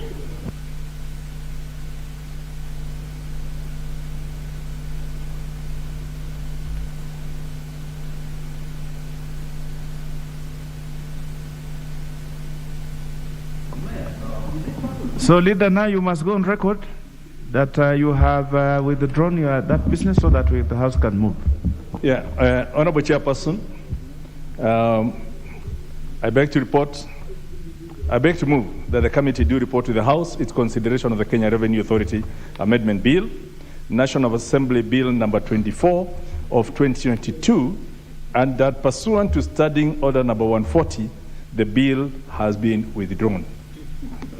Honorable members, I now put the question which is that the House do report to the House its consideration of the Kenya Revenue Authority Amendment Bill, National Assembly Bill number 24 of 2022, and that pursuant to Standing Order 140, the bill has been withdrawn.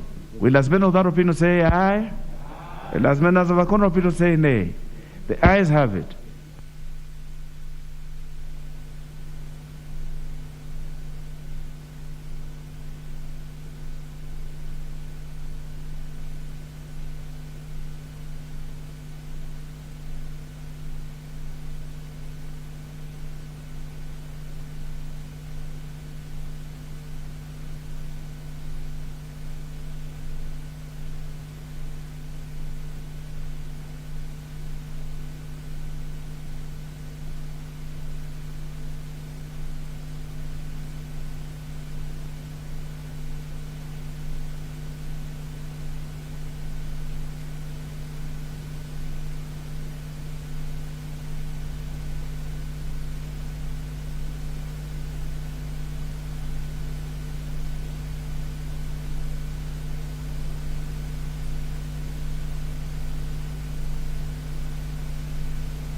Honorable members, we shall now move to reporting.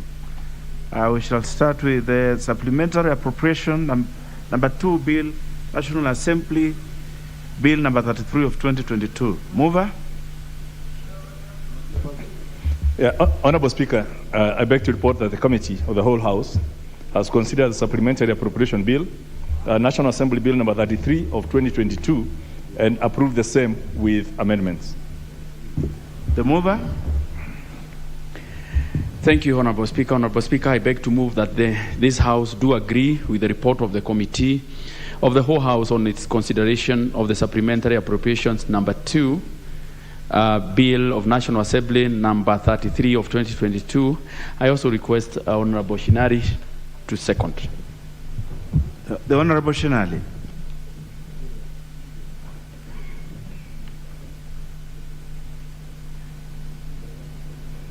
Thank you, Mr. Speaker, sir. Mr. Speaker,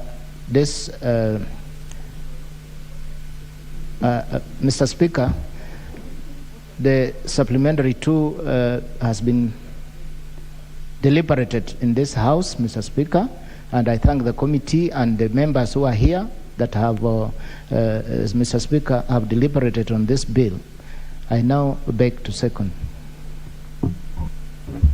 Honorable members, I propose the question that this House do agree with the report of the committee of the whole House on its consideration of the Supplementary Appropriation number 2 Bill, National Assembly Bill number 33 of 2022.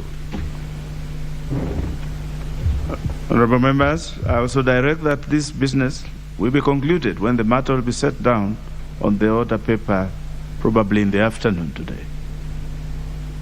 The next one is the County Allocation of Revenue Amendment Bill, Senate Bill number 1 of 2022. Mover, please. The Chair. Chair. Yeah.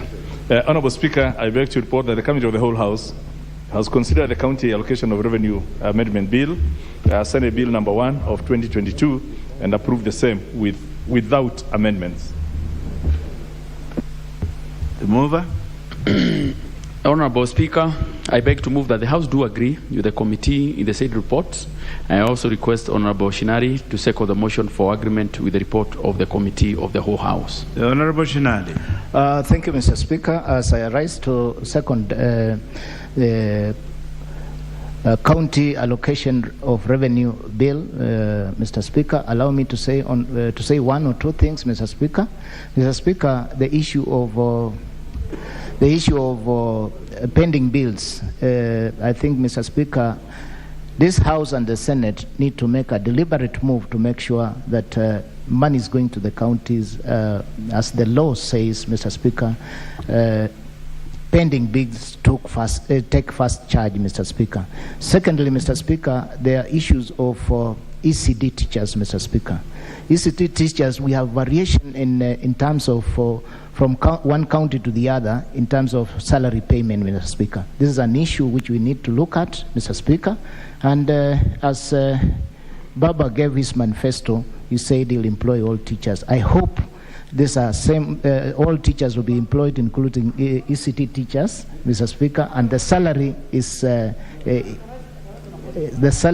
also paid across, Mr. Speaker, without any differences from county to county. Mr. Speaker, I support. Honorable members, allow me to propose a question, which is that the House do agree with the committee in the said report, and I also direct that the next necessary steps will be undertaken when this business will be set down on the other paper next.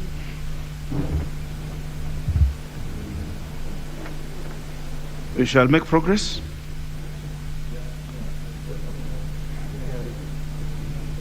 Oh, yes, there's the third one. Yes, the one that was withdrawn. Yes. Proceed, Chair. Honorable Speaker, I beg to report that the Committee of the whole House has considered the Kenya Revenue Authority Amendment Bill, National Assembly Bill number 24 of 2022, and that pursuant to Standing Order 140, the bill has been withdrawn.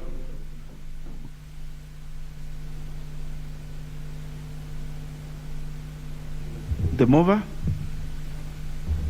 Honorable Speaker, I beg to move that the House do agree with the committee in the said report, and I also request the Honorable Ehenya to second the motion for agreement with the report of the committee of the whole House. Mr. Speaker, I beg to second. Honorable members, I propose the question that this House do agree with the committee in the said report and also direct that the final rights in that regard will be undertaken when that matter will be set down on the order paper next. Next order. Order number 14, motion, consideration of report on annulment of the scrap metal dealers rules 2022.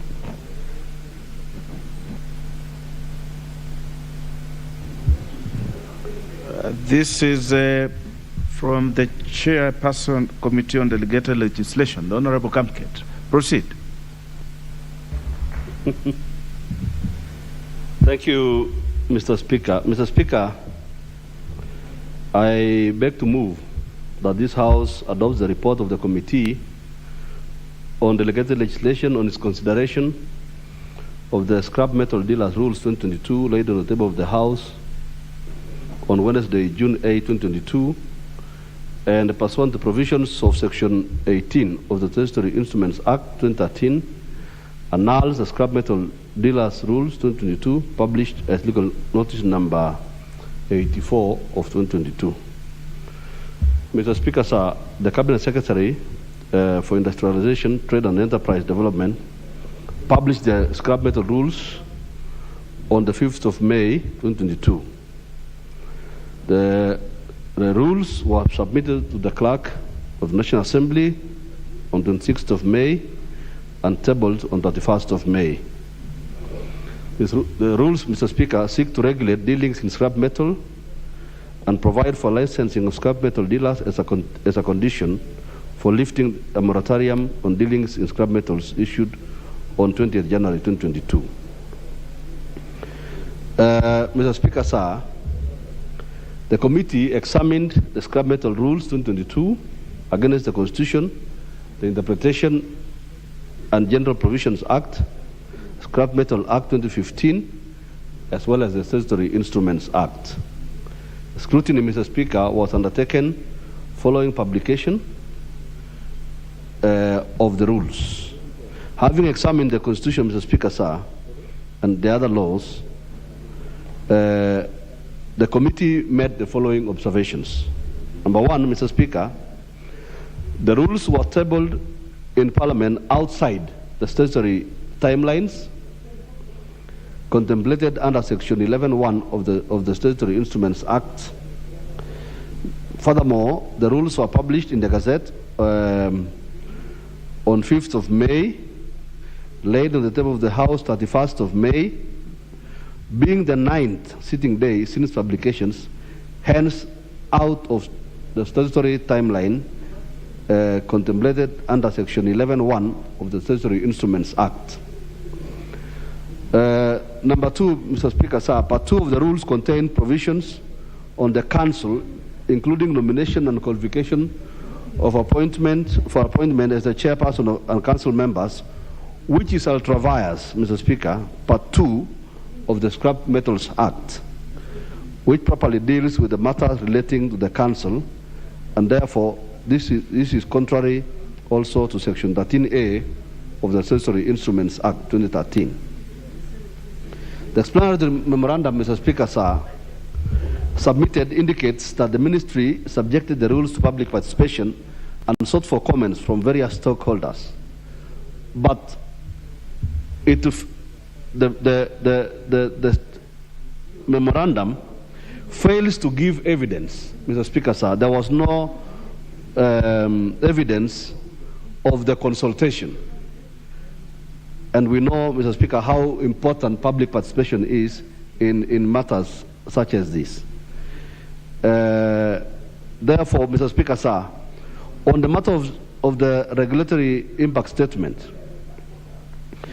the regulatory making authority, Mr. Speaker, sir, further failed to submit to the committee the regulatory impact statement as required under Section 6 of the Statutory Instruments Act. Mr. Speaker, sir, having examined, therefore, these rules against the Constitution, the Interpretation and General Provisions Act, Cap 2, the Scrap Metals Act 2015, the Statutory Instruments Act number 23 of 2013, the committee recommends that this House annuls in entirety the scrap metal rules for non-conformity with the Constitution, the Scrap Metals Act, and the Statutory Instruments Act. Mr. Speaker, sir, with those few remarks, therefore, I beg to move and ask my friend, Honorable Owen Bayer, to second. Yeah. The Honorable Owen Bayer. I wish the people would. Mr. Speaker, thank you very much and for giving me the opportunity to second the Honorable Kamkate on the regulations. I support his position and his committee position that they be annulled on the basis that the statutory timelines were not met. Mr. Speaker, this Parliament gives the executive and members of the executive ample time to present any regulations in time so that they can be looked at in this House before they take effect. But when executive fails to do that, I think it is important that Parliament puts its foot down and does the right thing by ensuring that statutory timelines are followed to the latter. Secondly, Mr. Speaker, a very fundamental item here that is constitutional, Article 10 and 118 of the Constitution about public participation was not undertaken. There is no evidence that there was public participation in these regulations on scrap metal.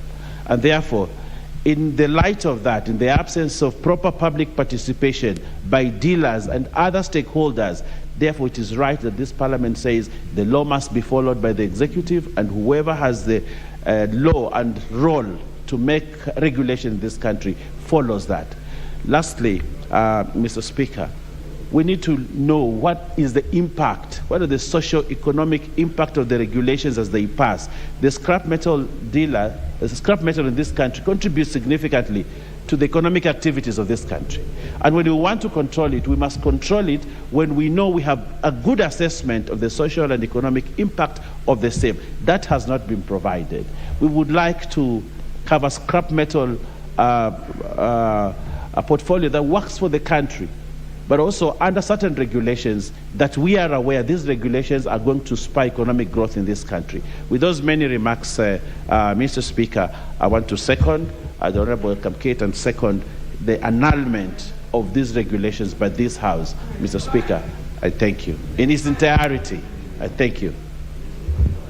Royal, honorable members, allow me then to propose that this House adopt the report of the Committee on Delegated Legislation on its consideration of the Scrap Metal Dealers Rules 2022, laid on the table of the House on Wednesday, June the 8th, 2022, and pursuant to the provisions of Section 18 of the Statutory Instruments Act 2013, annuls the Scrap Metal Dealers Rules 2022, published as legal notice number 84 of 2022. The Honorable Martin Owino is the first one on my list. Mr. Speaker, I want to support, especially when rules being made does not follow the rules laid down. I think that is an offense. But that said, Mr. Speaker, I think the scrap metal issue needs to be revisited, especially when it comes to vandalism and illegal trade. So we urge the executive or even us, when we get back here, to look into this and strengthen the law regarding the trade. But I commend the committee and I commend the chair and the entire members in the annulment of this, and I support.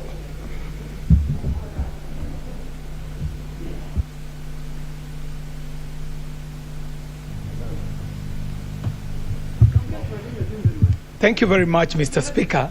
And I think the first thing I should do is commend the Committee on Delegated Legislation and even single out the chairman for the job that he has done very committedly in securing this subsector we are calling the scrap metal subsector, Mr. Speaker. Mr. Speaker, If your memory serves you right, you would remember that I presented to this House a petition where I was seeking for the lifting of what I considered to be an unconstitutional and illegal moratorium, which in itself is just semantics. It's not a moratorium. It is actually a blanket ban on the trade of scrap metal in this country, Mr. Speaker. And Mr. Speaker, some of us who are standing here are not supporting any illegality or illegal sabotage of installations or infrastructure. What we are saying is that you will not ban the trade of meat in butcheries just because there is cattle rustling in Baringo. It would not be making sense. It's not logical, Mr. Speaker. So, Mr. Speaker, yes, there could be some fraudulent scrap metal business going on, but they are legit dealers in scrap metal in this country, Mr. Speaker. Some of them doing extremely specialized business. For example, Mr. Speaker, the metals that come out of technological gadgets, whether they are phones, whether they are TVs, whether they are radios, whether they are computers, whether they are microwaves, these metals carry hazardous materials that cannot afford to be left out in the environment for them to sink very hard metals like lead into our soil and into our rivers. But Mr. Speaker, since the banning of scrap metal trade in this country, the accumulation of electronic waste, especially in this city, is alarming, Mr. Speaker. We are all sitting ducks, waiting to die out of cancer caused out of moratoriums that are not very well thought through, Mr. Speaker. Mr. Speaker, why I support the annulment in entirety is because even with the opportunity to go and prepare regulations, the ministry has come back to this House and tabled timelines, first of all, out of the statutory timelines, Mr. Speaker. They missed the deadline. Secondly, if you go into the regulations that they are giving, and specifically in Part 2, Mr. Speaker, you will find that the regulations that are being stipulated there are actually to the Statutory Instruments Acts, Mr. Speaker. But most importantly, Mr. Speaker, the issue of public participation. Kenyans are stakeholders in this trade. Mr. Speaker, where is the evidence of robust public participation happening on these regulations, Mr. Speaker? So, Mr. Speaker, I do support the Committee on Delegated Legislation. I do encourage the chairman to now talk with his ministry so that we can have an unconditional lifting of the scrap metal ban, which I believe is illegal and unconstitutional. Mr. Speaker, on the basis of it being unconstitutional, on the basis of it going against the Scrap Metals Act, and on the basis of it contravening the Statutory Instruments Act, I do support the annulment of these regulations in their entirety. And I would like to finally say, Mr. Speaker, this was unnecessary. We have a law that was put in place in 2015 that regulates this subsector called the scrap metal industry. And if we only implemented the law to the letter, we would not be needing to be having all these other physical education games that are being played around the scrap metal trade, with even illegal moratoriums and bans that are actually strangling an industry. But, Mr. Speaker, this is not unique. The same thing is happening to the timber trade, Mr. Speaker. The same thing is happening to the loggers. Cities are closing down, towns are closing down. When we impose mandatory bans, blanket bans on the industries without considering that there are hustlers who make a living out of these industries. So, Mr. Speaker, with those few remarks, I'd like to support with all the strength I have the annulment of these regulations in their entirety. Thank you very much, Mr. Speaker, for this opportunity.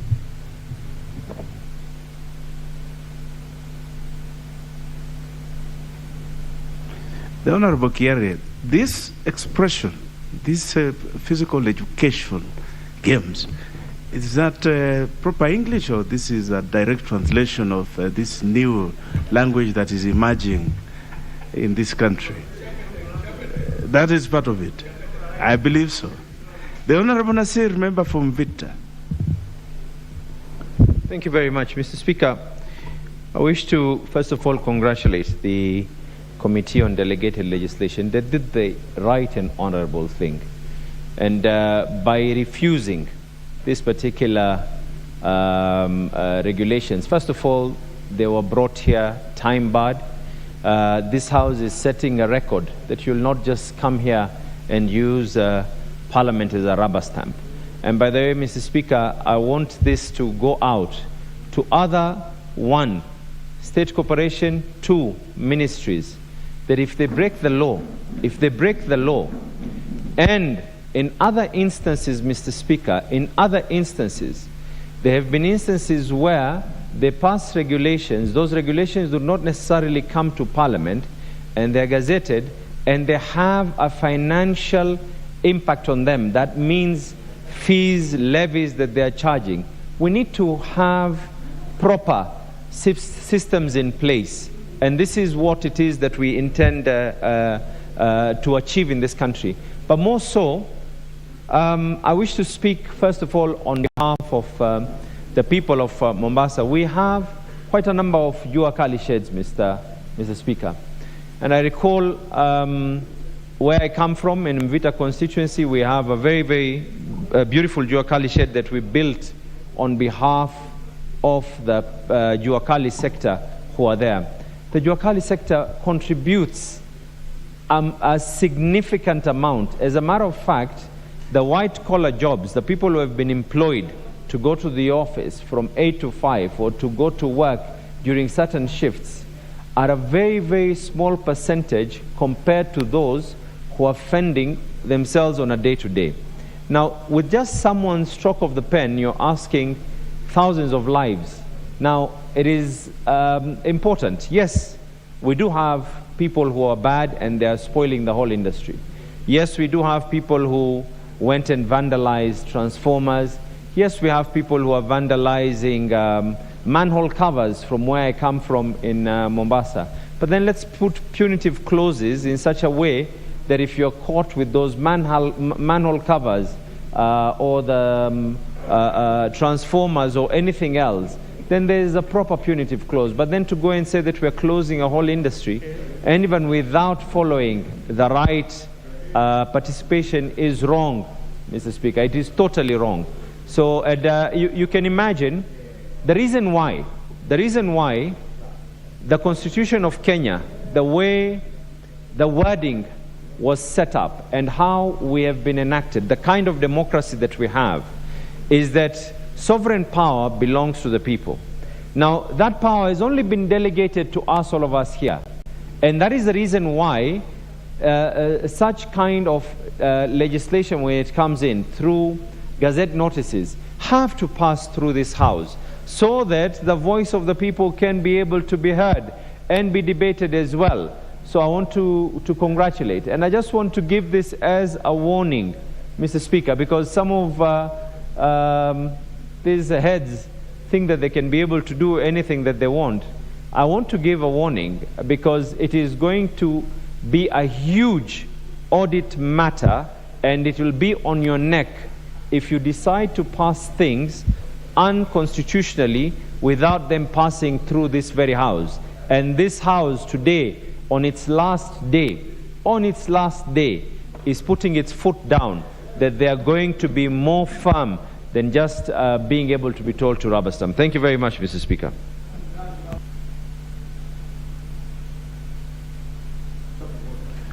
Well spoken, the Honorable Nasir. Indeed, the power belongs to the people. And even this House is subject to those very people, the Kenyans. And that is why you have correctly pointed out that even this House will, at some point today, adjourn sine die, so that it will submit the membership of this House to the will of the people again. That is correct. The Honorable Owen Bayaya, member for Kilifi. What is out of order?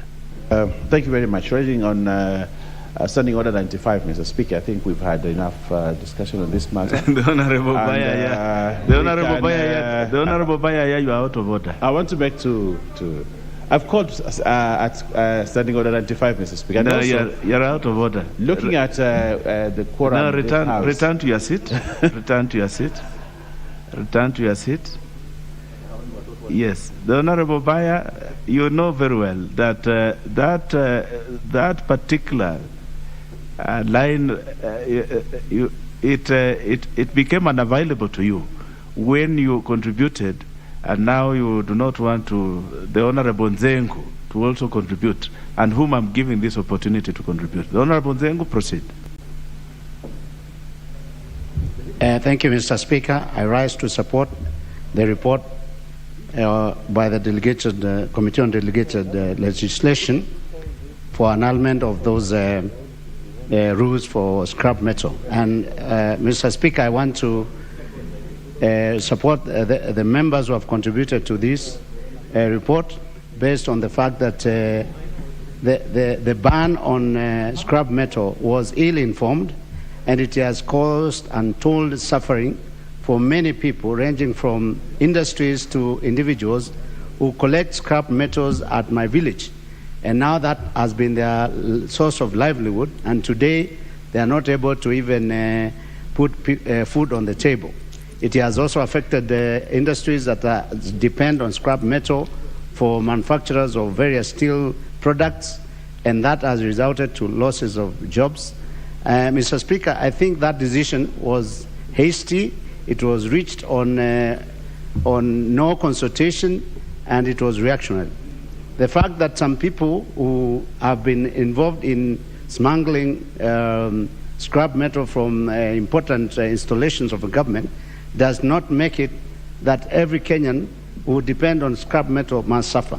I think I agree with the member who said that proper legislation should be in place so that people who are caught with having vandalized public infrastructures are properly punished, but not punishing the entire country. So I support the report. Thank you, Mr. Speaker.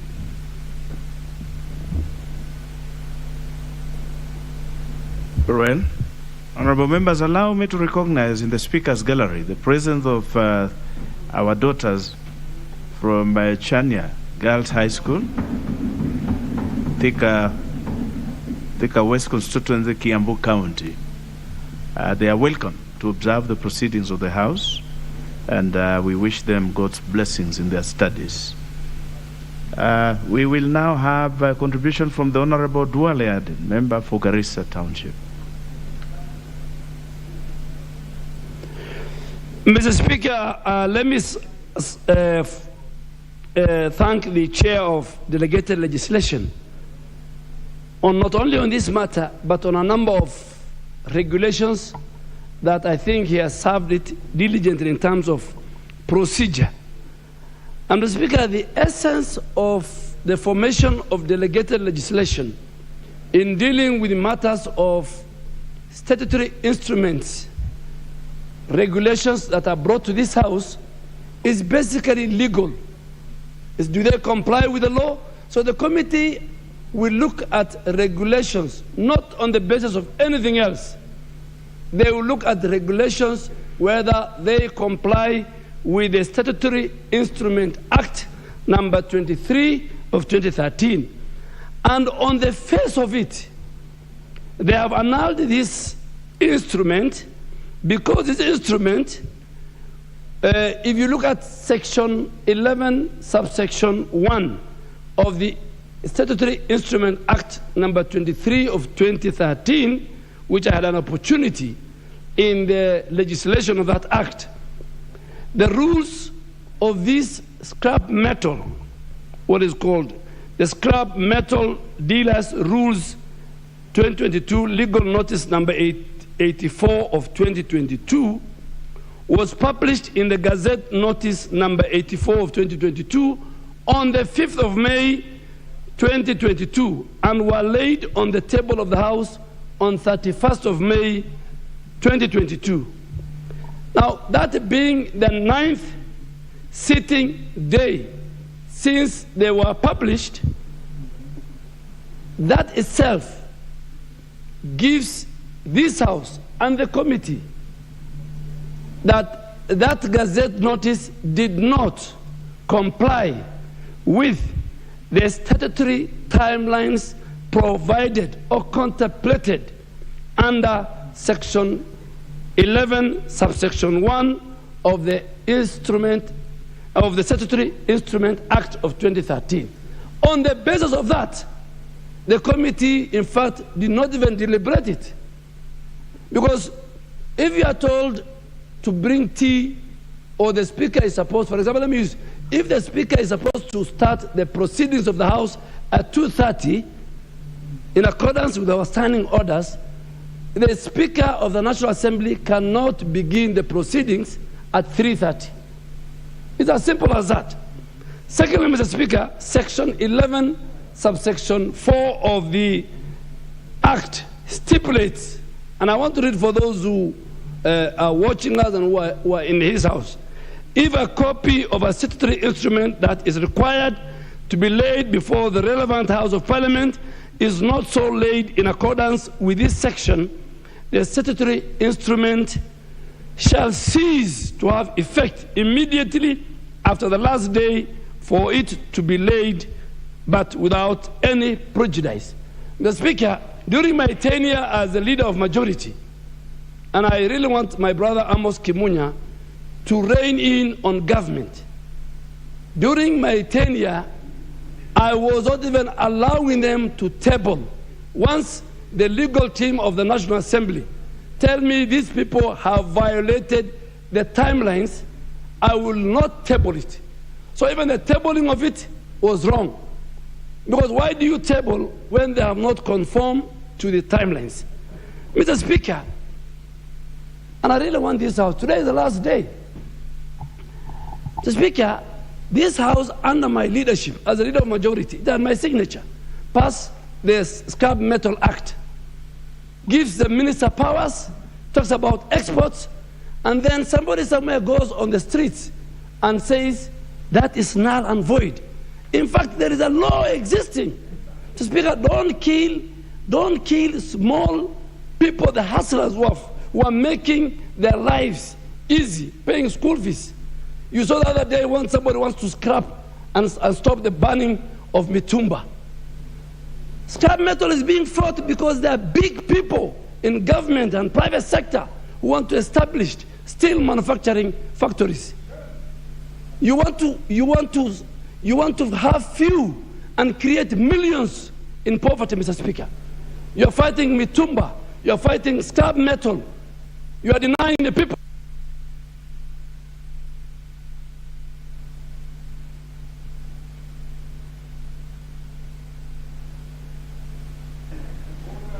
The Honorable Kelo Odoyo, member for Nyando. I thank you, Honorable Duale. He is a bit jittery. I thank you, Honorable Speaker, and I want to also thank the Committee on Delegated Legislation, headed by the serious Kamket, Honorable Kamket. Honorable Speaker, scrap metal industry is an industry that has thrived for a long period of time. It has created employment opportunities to hundreds of thousands of our people.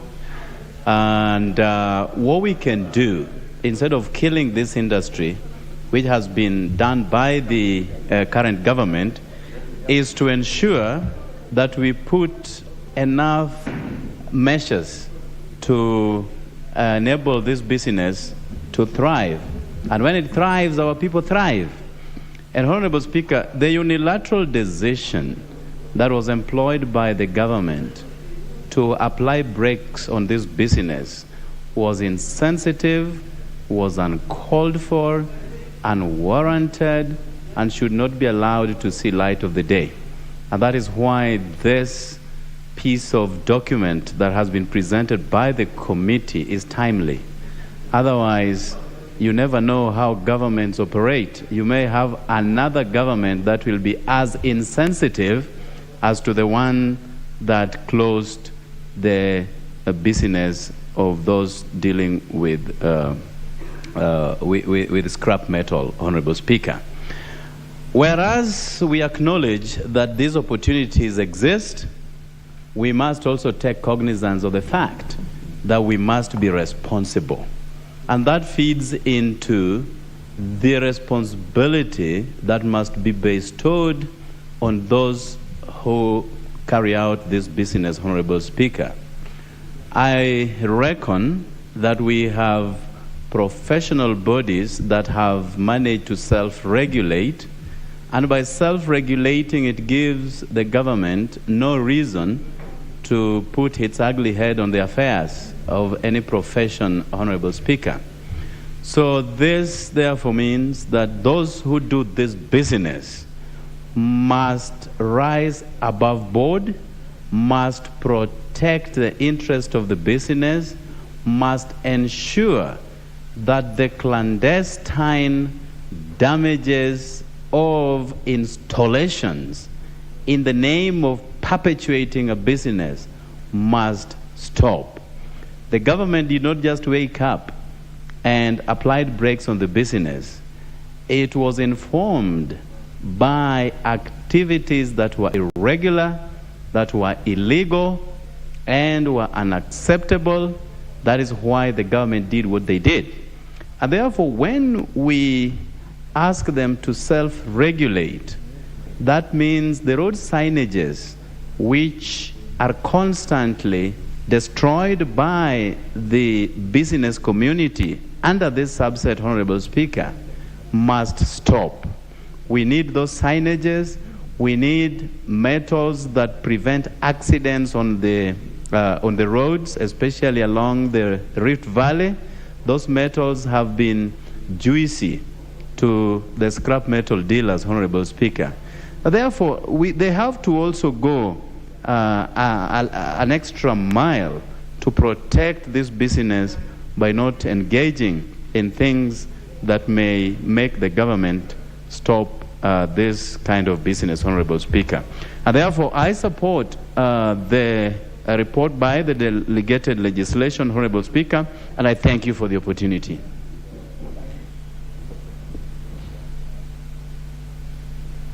Honorable members, before I give the next member, it's just important to remind you that in contributing to this, you must be minded that you have 5 minutes, because it's a discussion of a committee report, and in that you had set the time limit to 5 minutes. So the next member is the Honorable Kilonzo, member for Yatta. Thank you, Mr. Speaker. Mr. Speaker, as I support this report by the Committee on Delegated Legislation, Mr. Speaker, I want to share my experience, because scrap industry, Mr. Speaker, scrap metal dealers industry, Mr. Speaker, is a very crucial sector in this country.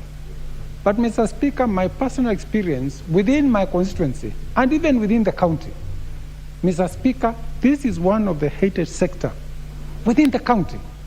Why, Mr. Speaker? It ceased being scrap metal trade. It moved to metal trade. And scrapless people, Mr. Speaker, will go and remove windows from schools, gates from churches, fences. Even in my own farm, they uprooted greenhouses, Mr. Speaker, at night. So the bitterness within the residents of Yatta and generally within Machakos County, Mr. Speaker, was unbearable. They would go and move road furniture, signs, new signs, road railings. It ceased being a scrap metal trade. So, Mr. Speaker, for government to have suspended the trade to put the house in order is something which is understandable. So, as we revisit, Mr. Speaker, this trade, it is very important to regulate how it is done.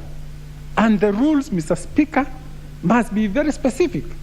And the penalties must be so high to make sure that people who are buying what is supposed to be scrap metal know what is scrap metal. Mr. Speaker, why it is important to have this trade on scrap metal? It is basically recycling metal. It is good for the environment. It's the same way we are saying recycle plastic and waste. It is good, but it should not be done at the expense of the economy of this country, at the expense of the public sector, Mr. Speaker. Do you know, Mr. Speaker, they are even stealing spoons and sufurias. And these were going to a trade and a shop in one of my centers called Sophia and another in Matu. Imagine, and they would buy sufurias, spoons, anything metal, fork, knives, anything, Mr. Speaker. So, Mr. Speaker, it is very important that, Mr. Speaker, we regulate the trade. It should be purely scrap. What we have today, Mr. Speaker, is not scrap, it is metal trade. So, Mr. Speaker, as I support this committee, I want to encourage next Parliament to ensure when the new rules come, Mr. Speaker, they promote trade of scrap, not metal. Scrap metal, but not metal only. Thank you, Mr. Speaker. I support the resolution of the committee and recommendations. Honorable Kilonzo, well spoken. I recall my own mother, when she was still alive, God rest her soul, telling me that she did not have any spoons in the house anymore, because when she puts them out there, the boys would put them in their pockets. And I visited one of my grandmothers, and she told me she was making some githeri on her jiko outside, and when she went back into the house, when she came out, the sufuria was gone and the githeri had been thrown onto the... So the scrapping of the entire business, it needs to be, there must be a balance. And this speaks to a lot of things in our country. The poverty levels of our people, the utter distress that our young people find themselves in. But also we must build our country, and we are not going to build our country by destroying the little infrastructure that we have out there. So it is a conundrum. I don't know what the solution might be, but I think this is a starting point for us to have this kind of debate here. The Honorable Wanyonyi Kevin, member for Kwanza.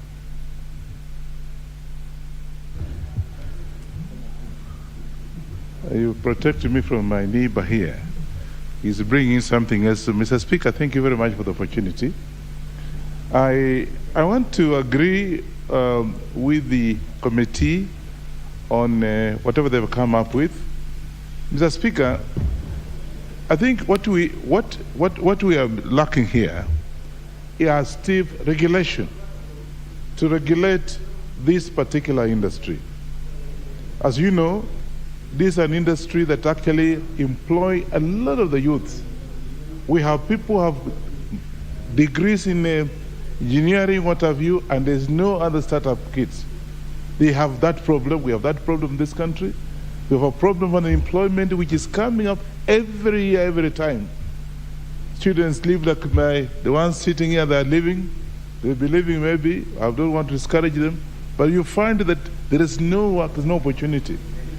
So I think other than scrapping this matter, which actually gives an opportunity to so many Kenyans to do little business here and there, Juakali businesses in this country, I think the ministry should have come up with regulation and the penalties, severe penalties for those who are actually found dealing with the scrap metals. Because I know there's a lot of work out there. The youth who do not have anything to do, they are actually the ones destroying even electricity meters, what have you. And you've just mentioned one thing about your grandmother having left Chico out there to boil Kideri, and but the one she went is been taken away by these unscrupulous boys and girls. I want us to look at it logically and say, I think the report that we have received from the Committee on Legislation is quite correct, and I'm supporting them. But the ministry should then sit down and come up with regulations and the penalties for those who are actually doing the destruction of the installations in this country, so that they can be able to earn their living. But scrapping it completely, you're not helping, you're actually multiplying problems in this country. And they have a lot of unemployment in this country. And you can't blame a guy who can't even put anything on his mouth because he has nothing to do other than getting himself involved in the scrap metal. So much as I support, I think the ministry or whoever is concerned, let him come up with regulations and the penalties for those who are dealing with the vandalization of installations. I support the report. The Honorable Manzo, member for Makueni. Thank you, Mr. Speaker. Mr. Speaker, I'm a member of the Committee of Delegated Legislation. Mr. Speaker, having been in this House for 10 years, I'm aware that we passed a scrap metal law, and it's applicable in the country. Therefore, when you have a law, obviously regulations must follow. But, Mr. Speaker, we are alive to the fact that recently there was a presidential order dealing with this particular scrap metal menace, which has stopped from being scrap metal to dealing with metal. And Mr. Speaker, I have an experience in one of the rivers in a place called Zio in Makueni constituency, whereby Kera did a bridge and there's some sideways, two parts on one side of the right and left. And they put metal bars there to make sure that nobody can drop into the river. And then within 2 days after Kera did this, somebody came at night, cut all that metal on both sides of the road and went to sell it. And therefore, school children now, Mr. Speaker, are at risk. This has been multiplied in quite a number of occasions. It's now, dealing with metal, scrap metal, has become a multi-billion criminal enterprise. And a lot of people are making a kill out of it. They are making collusions with the people who smelt metal. They make bribes, and their lorries are packed with this stolen government property. And then they are able to have it smelted, through corruption channels. So this regulation would have been very important. But also the government should know when it is making regulations that there are timelines. There is the Statutory Instruments Act, there is the parent law, and there is the Constitution of Kenya. The moment that is not followed and proper public participation, Mr. Speaker, then obviously the government should know that is doomed to fail, even when it means well for the nation. We want to be a house which makes law which conforms to the Constitution and the law which exists. So, Mr. Speaker, there is a need to regulate this particular industry. The presidential order has already been upheld by the courts, and the courts have said that a presidential order ceases to exist when a law is now made dealing with that, and the president assigns that bill into law.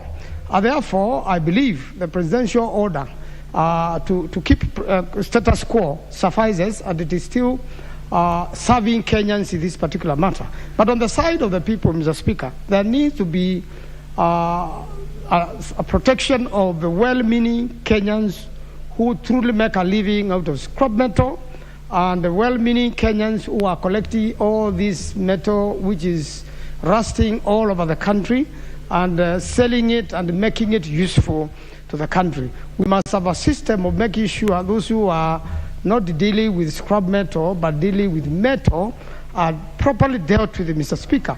And the law deals with them, and this can be done through serious penalties, Mr. Speaker.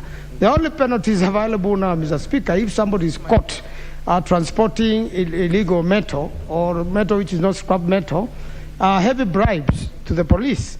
Therefore, we really need a law, and the next house must come, to honor that for the benefit of the country, so that we can have regulations, law, which makes sure that scrap metal, Mr. Speaker, is practiced properly in the country. Otherwise, there are very many people who have now lost business. Recently, they demonstrated in the city and even went to the Ministry of Industrialization demonstrating.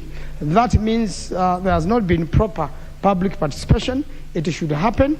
And again, these people should set themselves into groups or circles or cooperatives so that they are able to regulate themselves the way the border sector is regulating itself. And when a criminal tries to get into the border sector now, they themselves as an organization are able to stop it and stop any crime being committed through that. So I propose that the scrap metal dealers form cooperatives.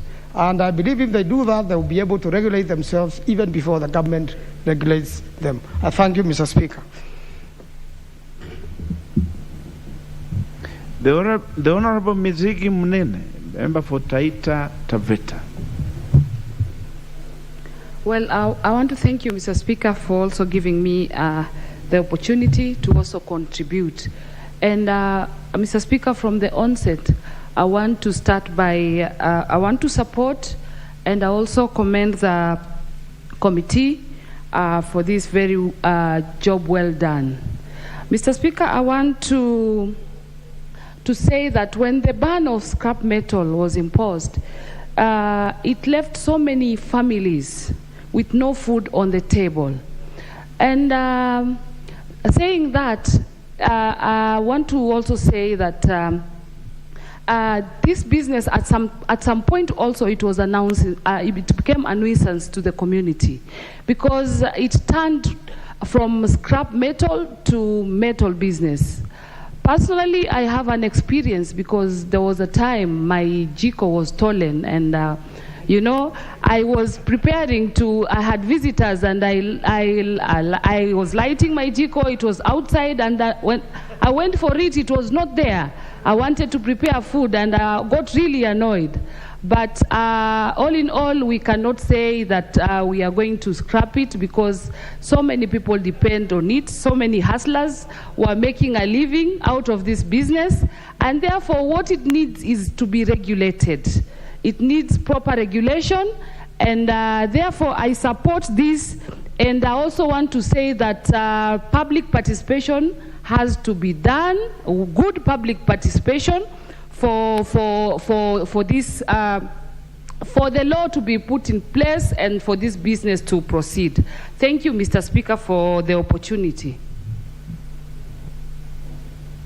Honorable Ogutuabel, member for Bomachoge Borab. Thank you, Honorable Speaker. I want to thank the committee for the report that has generated a lot of discussion. And Honorable Speaker stand to support the same report, but make comments on a number of issues. Honorable Speaker, when we look at the scrap metal industry, we are looking at a huge population of Kenya that is involved in earning their living from this industry. But as members have clearly put it, Mr. Speaker, is that the same industry is also wrecking the lives and livelihoods of other people in the society. We have heard of cases of metals being stolen, of scrap metals being stolen as well. But I think, Mr. Speaker, I think this is one area that we need to address, because in most cases, the people who have lived in this industry and worked in this industry tend to assume that they are being blamed for involving themselves with scrap metals. The idea is that we would like them to be accountable for the kind of activities that they are doing. And I think the proposal that we have more public awareness other than public participation, I think I want to say we need more public awareness on those who are living from this industry to understand that, you know, they have the tail end of a metal, to use the metal only when it's scrap, but not to be involved in metals that have also not been used. So, Honorable Speaker, I stand to support this particular report because the people in the industry include the youth, many of them who are unemployed. Yes, we know that the scrap industry also is recycled and brought back to generate new metals and the other products that are useful in society. But the idea that the business is being conducted under an environment that is depriving other people's livelihoods, I think that, Honorable Speaker, we need to condemn. I support this report. Thank you, Honorable Speaker. The Honorable Mawathe Musili, member for Embakasi South. Thank you, Mr. Speaker, for giving me this opportunity. So, as I stand to support this bill on this motion on the scrap metal, there is need for, as my colleagues have indicated, for regulations of the scrap metal industry. There is no way, I'll give you an example of the exit road, old airport, North Road. All the guardrails of the old airport North Roads were removed approximately 2 weeks after they were put by a scrap metal dealer. A lot of street lights are disappearing thanks to the one or two of the scrap metal dealers. Most of the scrap metal dealers are good people. They do their job honestly, but there are some who have sticky fingers. So for the majority who are good scrap metal dealers, I stand to support. I'll give you an example. At Mokuru kwa Ruben, you will find Mama Wabina, who's a scrap metal dealer, or their chairman, Mr. Mutunga, who is a scrap metal dealer. And they do their job honestly, but there are a few bad apples who messes up their reputations. I'll give you the young boys at Mokuru Kwanjenga, that Kajoni and his group. They look for scrap metal using the metal detector, metal detector and the magnets, and they're able to pick the metals and go and sell and make their decent, honest living. So, and for that, I stand to support. Thank you, Mr. Speaker. The Honorable Kamala. Thank you, Honorable Speaker, for giving me this opportunity. And I just want to laud the committee for the good work and the report, and having come up with what we have today and the discussion we are having today, Honorable Speaker. Honorable Speaker, I've been a victim in my constituency in Lurambi, whereby we build roads and especially bridges. And on those bridges, Honorable Speaker, we put guardrails. And those guardrails do not last. And Honorable Speaker, we have to support work. People have to work. We have to be a working nation. And definitely, people that deal with scrap metal are doing a good job, and they're contributing to our economy in our country, and we have to support. But Honorable Speaker, we cannot be a country, or you cannot do business without regulations. Regulations just don't come with bottlenecks or to stifle our freedom of doing business, but there must be a discipline in every business, Honorable Speaker. And so sometimes when you go into markets, Honorable Speaker, you find people are selling plumbing materials, and some of them are old. So you wonder, did they come from somebody's house, or how did they find their way into the market, Honorable Speaker? So the work that has been done by this committee to make sure that we have this business in place, but we have to have there must be a difference between people that are just dealing with genuine scrap metal and those who are vandalizing equipment, those who are vandalizing what I would say important installations at the detrimental of Kenyans. So because of the committee report and what we are discussing here today, Honorable Speaker, I throw in my weight and I support that indeed scrap metal dealers have to do their work, they have to do their business, but there must be a way they do it so that it is genuine, so that it is not a business where they vandalize material from elsewhere to come and sell, Honorable Speaker. Because you can imagine, Honorable Speaker, where you build a bridge, and this bridge is going to support a community. But when you wake up in the morning and visit the same bridge, all the guardrails are gone. It's gone because one person thinks that they should make a business out of that at the expense of the entire community. So, Honorable Speaker, I support, and Honorable Speaker, as I take my seat, I want to thank the people of Lurambi for bringing me into this house for 5 years, and I pray for every member in this house that they get an opportunity to come back. But that one, I leave it to God and the electorate. And I also pray that God give you life in Luanda so that you can continue to serve the people of Kenya in this house. God bless you all. Bishop Kamala, you have touched my heart. Thank you. Thank you for that prayer, wonderful prayer. I wish you well also in Lurambi, Kakamega. I have confidence, and with the Lord's guidance, it will be well.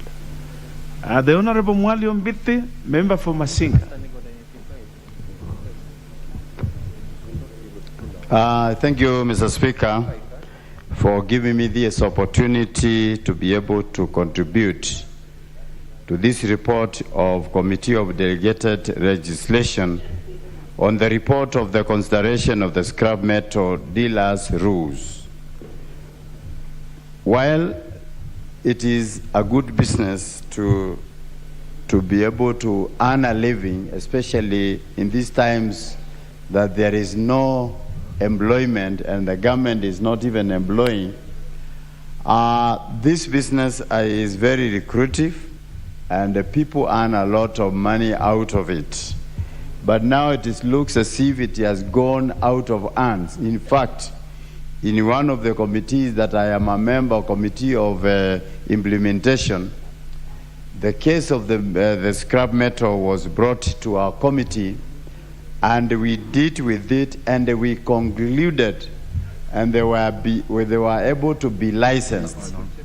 But now, after they were licensed, just hold on, the member for Masinga, just hold on. There seems to be a point of order by the Honorable Mwambire, member for Ganze. What is out of order, the Honorable Mwambire? Thank you very much, Mr. Speaker. Mr. Speaker, considering the mood of the House and the deliberations going on, it appears that members are in concurrence of the report.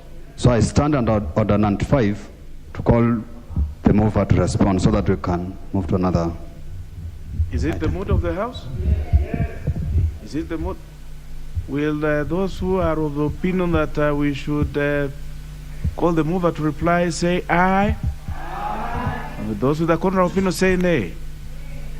The ayes have it. The Honorable Mwalio, you will finish your contribution and then the mover will reply. Thank you very much, Mr. Speaker, for allowing me to finish. What is lucky in this industry is the committee that is in charge with the monitoring and also trying to enforce the rules that are supposed to be followed by the industry are not able to do it because it has become a rogue industry whereby even sufrias, we have had our members that even the sufrias are being taken when the food is boiling, and this is a very bad image, and it sends a very bad monitoring policy to our country, and especially when the government has spent so much money building our roads and the rails along the roads. You wake up in the morning and you find they are not there. They are all gone. And if a car slides just on near a river, then the car goes all the way to the river and those people just perish. So therefore, we need these regulations and the rules to be followed to the letter. And therefore, this committee needs to come up with the good rules that will be followed by this industry. The other thing is that people should not be greedy to the expense of destroying their country and the infrastructure that is already put by the government. And the government is spending millions and billions of shillings. And then somebody just comes and picks the metals and sells them for a peanut for a one day's meal. So that should be discouraged, and also punishment should be severe so that people can fear. And also because now they are losing business. They have lost revenue. They have lost income.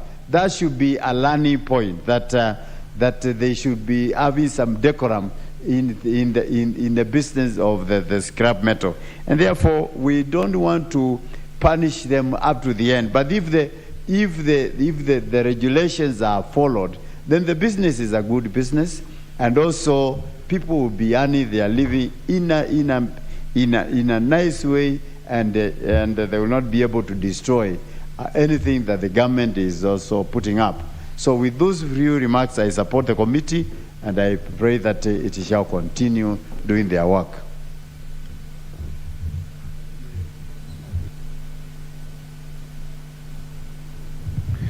The Honorable Kamket, reply now. Mr. Speaker, sir, I beg to reply. Mr. Speaker, I want to sincerely thank the honorable members who have supported the committee report, all those who have spoken without mentioning each one by name. And Mr. Speaker, just to say that it is not right, Mr. Speaker, number one, to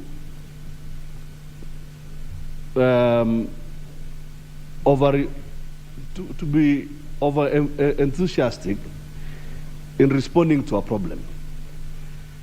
There are genuine scrap metal dealers and there are vandals. Vandalism, of course, cannot be tolerated. But there are genuine scrap metal dealers, and therefore, Mr. Speaker, by the regulatory making authority coming up with those rules out of time and not involving the genuine scrap metal dealers in public participation, the ministry made a mistake. And therefore, this is like earlier articulated by my colleagues, Mr. Speaker, it's important that in anything that the ministries do, that they always involve the people. And Mr. Speaker, you know, somebody once said you cannot respond to a mosquito bite with a hammer. That is a typical of what happened in this regulations. Mr. Speaker,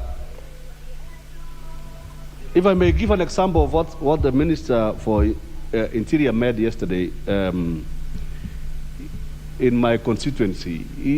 Minister for Interior went to my constituency and instead of responding to a few cattle thieves who are known, whose names have been given to police, the minister goes and says he's making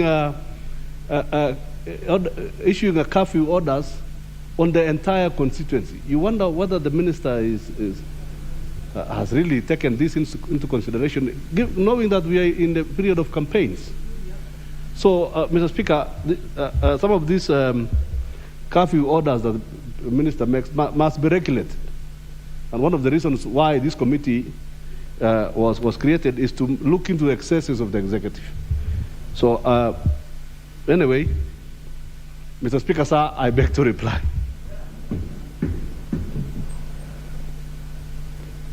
Well, honorable members, I'll direct that the next actions will be undertaken in regard to that business when it will be set down next on the order paper.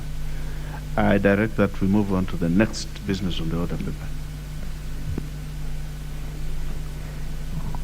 Order number 15, motion, report of the Lake Turkana Wind Power Project.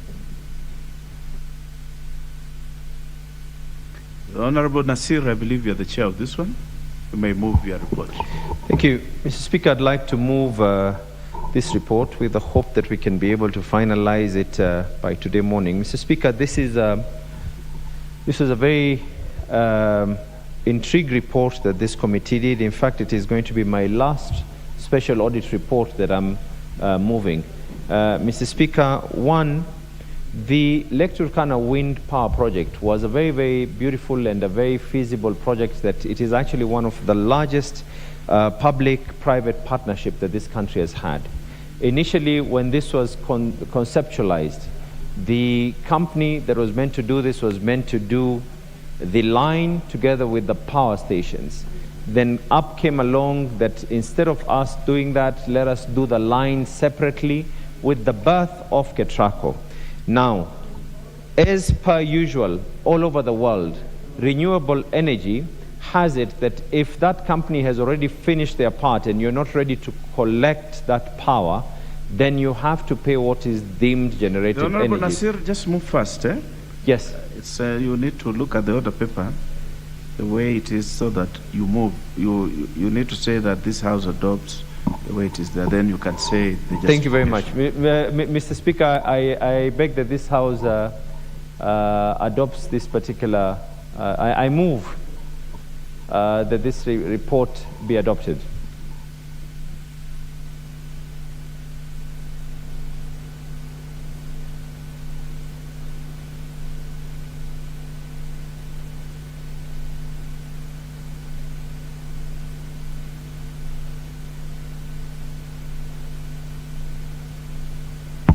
Thank you. Chair, I beg that this House adopts the report of the Public Investment Committee on its consideration of the special audit report on the Lake Turkana wind project laid on the table of this House on Thursday, June 2nd, 2022. And as I was continuing, Mr. Speaker, as I was continuing, what ended up happening is that KETRACO did not do a risk assessment to realize that whether, in the event that they delay, what is going to happen. And in the process of that, they signed addendas. Those addendas was for the purposes of the transmission line. And when they signed those addendas, they did not put in mind that that is going to have a replica effect financially on a company that is now charging us for power that was generated but was never ended up being used by Kenyans. Mr. Speaker, equally, amongst the recommendations that we have now said is that the accounting officers then at the Ministry of Energy and KETRACO should be held accountable for one, not conducting an independent legal risk assessment prior to execution of the contracts. And then secondly, Mr. Speaker, there was excess amount of money that had been paid to this company. And in the process of doing that, the amount of money that was paid was 6,173,296 euros. Now, Lake Turkana wrote back to the Ministry of Energy and Kenya Power telling them, you've overpaid us. But it took a whole year for them just to give them an account number as to where they're going to return that money. One whole year. Just to give them the right account details. And we are saying that these people who were procrastinating need to be held accountable for more than 30 months. Then secondly, Mr. Speaker, they went and did these transmission interconnected. There were failures in all this, way leaves and signing addendas. Those people who did that, without even explaining that there was going to be a replica effect. Mr. Speaker, just to quickly wind it up, is that we are saying that all these power purchase agreements, they should not be passing through the Attorney General's office after being signed for consent. They should actually be going to the Attorney General before being signed, so that he says that he has his input. You see, right now, the Attorney General's input is more ceremonial. This is actually from the AG themselves. It is more ceremonial. So we now want this to be reversed. Secondly, Mr. Speaker, the company, they gave another company to finish this line.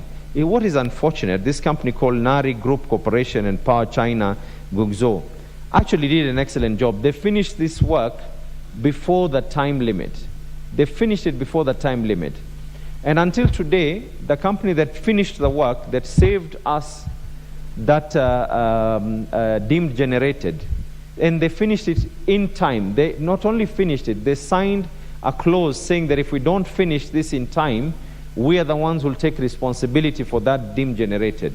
And until today, that company has not been paid. And until today, they've not even finished the amount of money. So what we are saying is part of the funds that were overpaid to Lake Turkana, that Lake Turkana has now, courtesy of this committee, I want to congratulate my colleagues and the Office of the Auditor General. Part of the things that we have been able to do is we triggered that this money was now returned back. We are saying that this money should be paid to that Chinese company so that to avoid an extra amount of interest. And not only that, it is only right they finish their work on time. And lastly, Mr. Speaker, we are saying that the National Land Commission and the Ministry of Lands should look into this matter to finalize if there were any matters of land that had to be done. The ESCC has already been directed on who is meant to be held responsible. And with that, Mr. Speaker, I beg to move, and I hope very briefly my brother, Honorable Hire, who was a member of this committee, will be able to second me so that we can be able to finalize on this.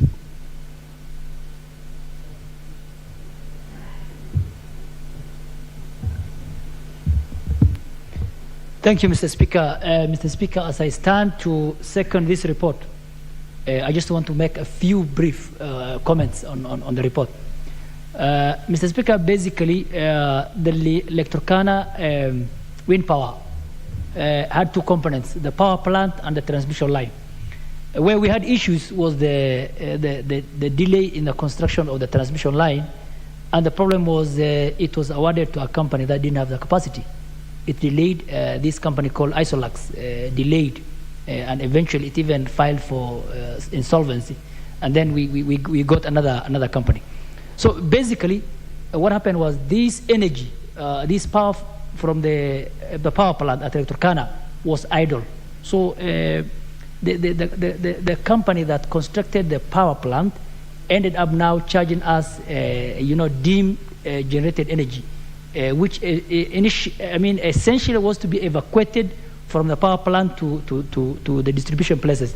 So, Mr. Speaker, this report has quite a good number of recommendations, and we expect that these recommendations be implemented so that in future we don't get these kind of issues.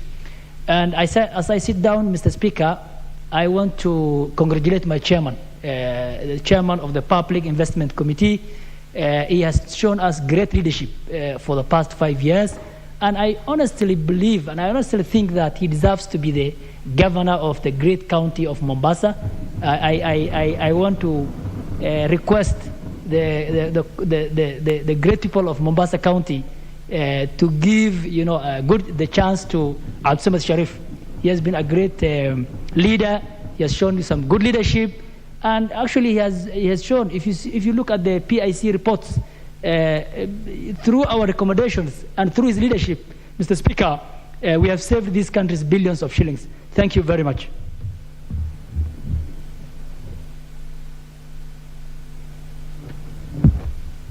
Honorable members, allow me then to propose that this House adopts the report of the Public Investments Committee on its consideration of the special audit report on Lake Turkana Wind Power Project laid on the table of the House on Thursday, June the 2nd, 2022. Yes, indeed, I agree with you, the Honorable Hire, that the Honorable Abdul Swamad is an astute, has been an astute member of this House, and we wish him all the best in his pursuit of his dreams. His dreams are legit and they are valid, and we hope that God will give them the wings for him to fly. The first contribution will be by the Honorable Ogutu Abel, member for Bumachoge of Burab. Thank you, Honorable Speaker. Honorable Speaker, I rise to congratulate the PIC Committee for a very clear report that has been presented ably by the chair, who is the potential candidate for governorship Mombasa County. Honorable Speaker, before I proceed, I want to thank the chair of PIC Committee. I've listened to his report since yesterday. I did rise for an amendment and to withdraw it after looking at the weight of the recommendations that were coming from the committee. I wish to thank him and also say that his reporting has been quite substantive, and I believe that the spirit that he has demonstrated in this floor will be eventually drive his agenda should he become the next governor of Mombasa. Having said that, Honorable Speaker, I want to say that this country, Kenya, has one problem. We're talking about unemployment in this country, but to me, the greatest problem in this country is workmanship. That our young people who are driving various sectors in this country are not really out to do the best that they can do, but they are out to use their positions as outlets to scaffold and stifle the development of this country. Wind energy is one alternative energy that is very potential to take this country forward. But listening to the report, Honorable Speaker, I get so disturbed that the technical people in the ministries are not giving us the best of what we expect from them. I want to use this forum and say that this country is going to continue suffering, not because of lack of unemployment, but because of lack of workers who are committed to deliver what we expect of them. It is a disease that is cutting across all sectors, beginning even from the house, at the household level, to the drivers, the maids, and everybody. You recruit somebody, and the moment he joins the job, he starts to extract from the same job. Honorable Speaker, I want to congratulate the committee and support this report. Thank you very much. Honorable Undo. Thank you, Honorable Speaker. Let me take also this opportunity to sincerely thank the committee and the able chairman, the outgoing MP for Mvita, and the incoming governor of County 001, Mombasa Raha. I hope when you get there, you will continue with the Mombasa Raha philosophy, so that when you come to Mombasa, it is all Raha. We leave the stress in our constituencies. Mombasa has always, I have fond memories of Mombasa. The warm weather, the humidity makes the body relax. And I hope you will continue the same mantra. Clean up the garbage as you drive from CBD all the way to Nyali. I wish you the best, and I am sure you are equal to the task, no doubt about it. ODM only attracts the best, and the best are always found in ODM. The rest go to other places where they accept mediocrity. But in ODM, we only deal in meritocracy and people who perform. And that's why many of the places ODM has always had the best brain power. Honorable Speaker, coming to the subject matter at hand, Lake Turkana wind power projects. If you recall, Honorable Speaker, some years back, it became eminent that Kenya had a shortage or a serious shortfall of electricity or power to run the various domestic and commercial activities. Honorable Speaker, and all the years, we have continuously complained of high electricity costs in this country, and therefore all efforts have been done in the past 20 or 30 years to reduce the cost of power and look at green power, friendly and less environmental damaging to the environment. So therefore, the mooting of the Lake Turkana wind power project was a good idea. But as has always been a typical case in this country, a good idea, there will always be devious people who always look for ways and means of making illegal income or legal funds. Honorable Speaker, as we stand here today, it's amazing that it took 30 months for the money to be refunded, and I do believe the interest earned needs to have been explored and to find out where that interest went to and who earned, who pocketed that interest, and indeed what was the intention of overpaying for the amount of money. Honorable Speaker, it's typical that before you enter a contract of this nature, there are some basic background checks you need to do. You need to take risk assessment and risk evaluation so that you put into place mitigation measures. It is inconceivable that a body like Ketraco could have failed to do this unless it was, of course, driven by some ill motive. And that has always been the case. I just hope the next Parliament, the Committee of Implementation, together with the SEC, will follow up the recommendation of the committee and deal decisively with this matter.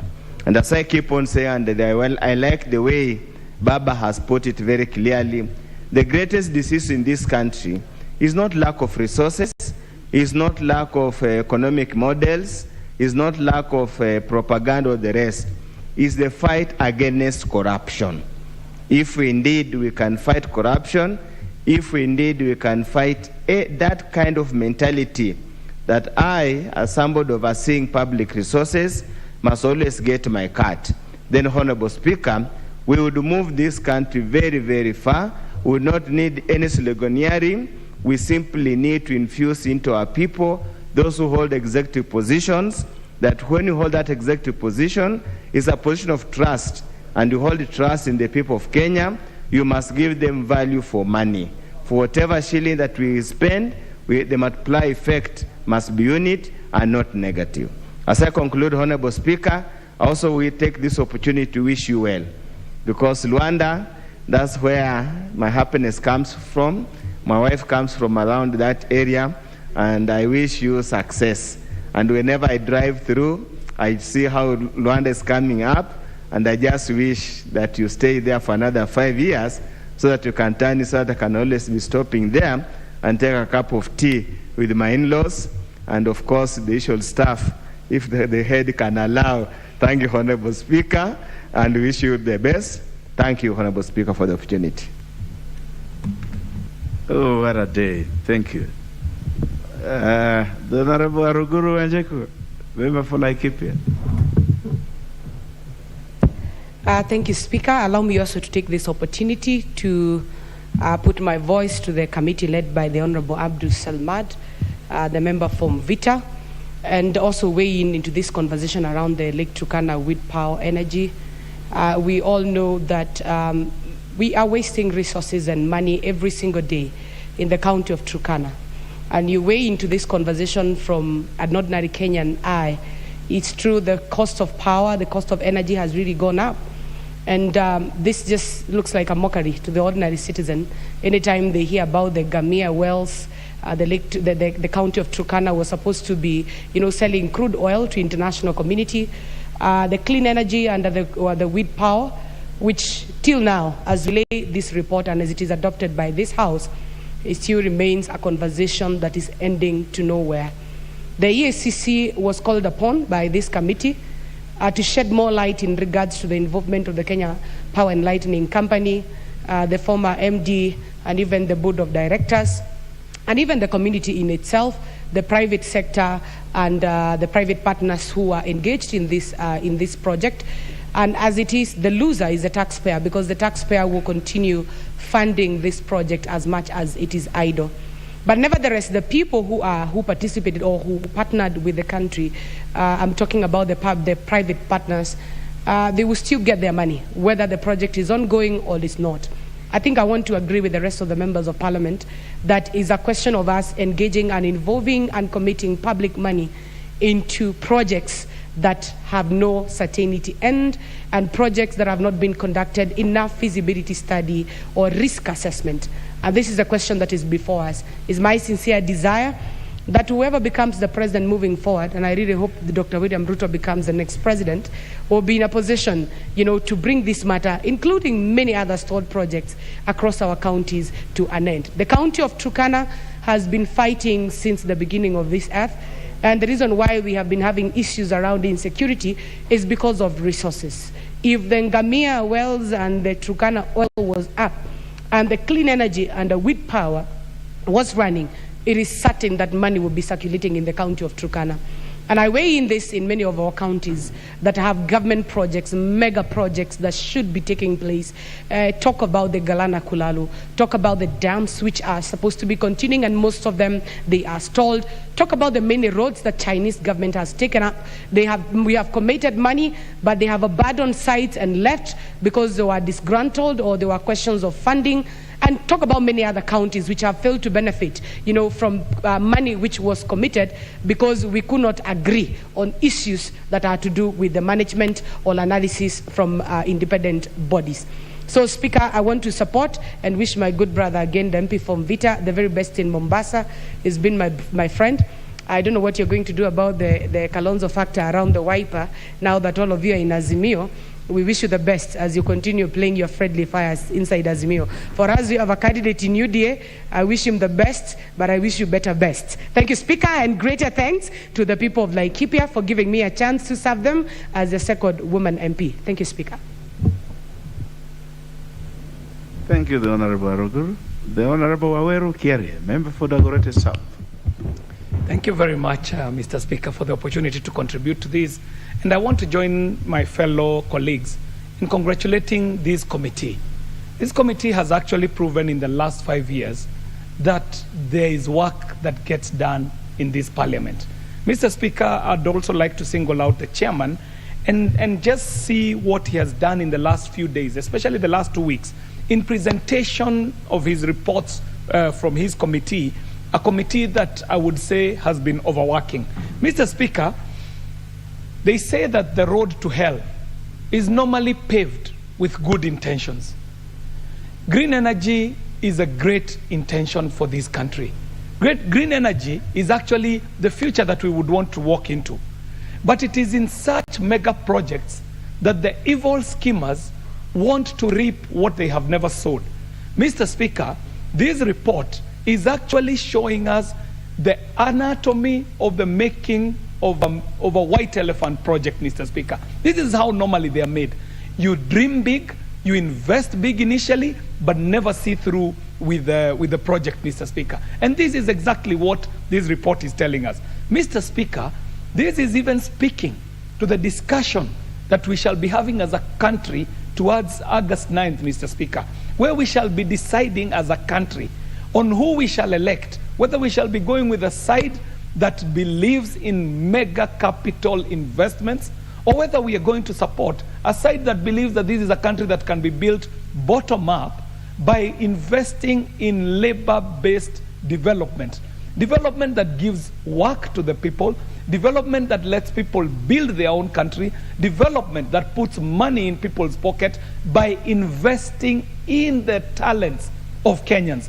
That if an investor needs capital, we invest little capital in that investor. If we know a farmer is able to put up something, we subsidize their input, and we also invest an investment in their farming, Mr. Speaker. Because the capital-based projects we have seen in the last 9 years, what they have ended up becoming, Mr. Speaker. So, Mr. Speaker, I do want to support this report. I do want to pray that in the Kenya that we shall be building post-August 9, we shall see as a country that we can start with the basics. We can feed our country first, Mr. Speaker. No country ever developed before they fed their people.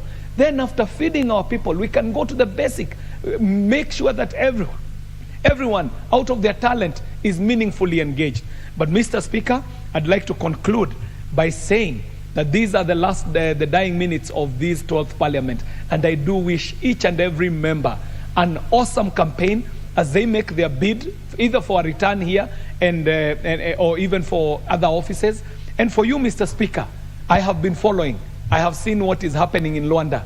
And I do pray that your goodwill that you have invested in your people shall be repaid with a re-election in this coming election. Mr. Speaker, I'd also like to single out the chairman of the committee that has laid this report.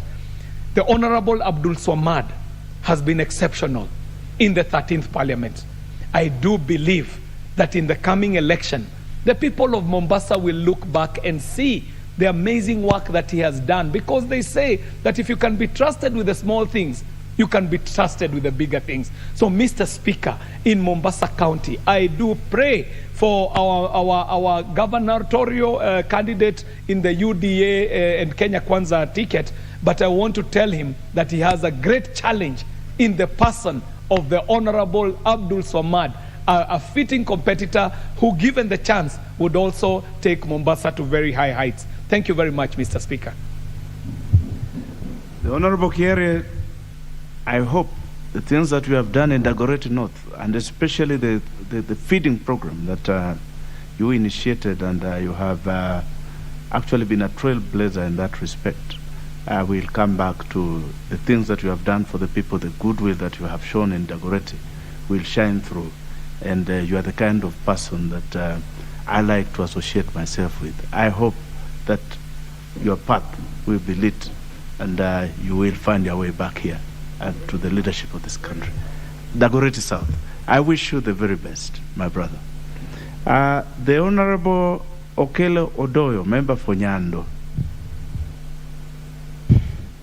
Honorable Speaker, I join my colleagues in thanking the committee for PIC for coming up with such a report which is startling in nature with various revelations quite unknown to Kenyans.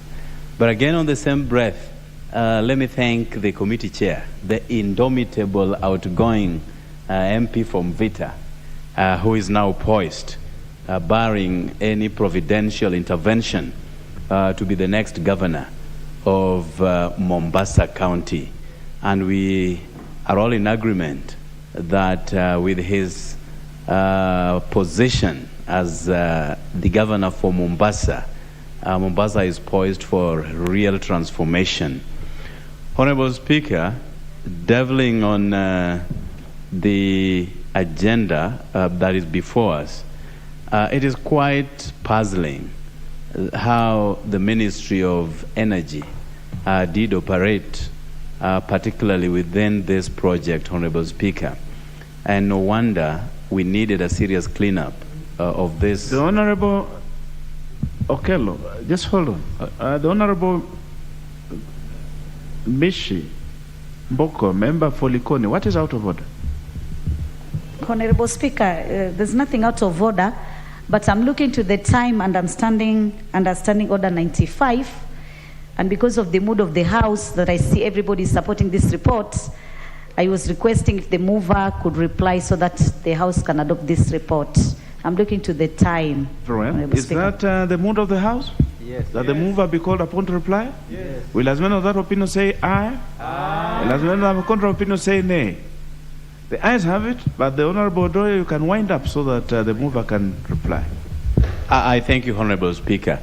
I was making reference to the startling revelation by the committee, how monies were being siphoned using government agencies with certain companies actually registered abroad, but the real members or real owners of those companies are actually Kenyans here, Honorable Speaker. But it startles everybody, Honorable Speaker, how a project of this magnitude to generate power using windmill in Turkana could have taken shape without the involvement of the Attorney General's decision or assessment, Honorable Speaker. I think this should be a notice to all these sagas and MDAs, Honorable Speaker, that will be doing business. And I want to give a warning shot to them early in good time, now that Honorable Raila Odinga is going to be the next president, Honorable Speaker, that these kinds of activities will never, ever be tolerated. What must be done will have to be done. And if the participatory role of the Attorney General is key, that must be put into place, and their decision or their advice must be sought, Honorable Speaker. 6 million euros, an equivalent of about 500 million shillings, taken out of the country. But again, it tells you how our morals are so different from people out there, because it is the company out there, from what the committee is saying, that wrote to the Kenyan authorities advising them that you have overpaid us. They were overpaid for reasons that this company could not understand. But again, it takes 30 months to just provide a banking information where that money, the excess, could be channeled back to. So that tells you that there was more than meets the eye in this kind of project, Honorable Speaker. These are the things that we must confine to our history books so that together we can come up with a new country, Honorable Speaker.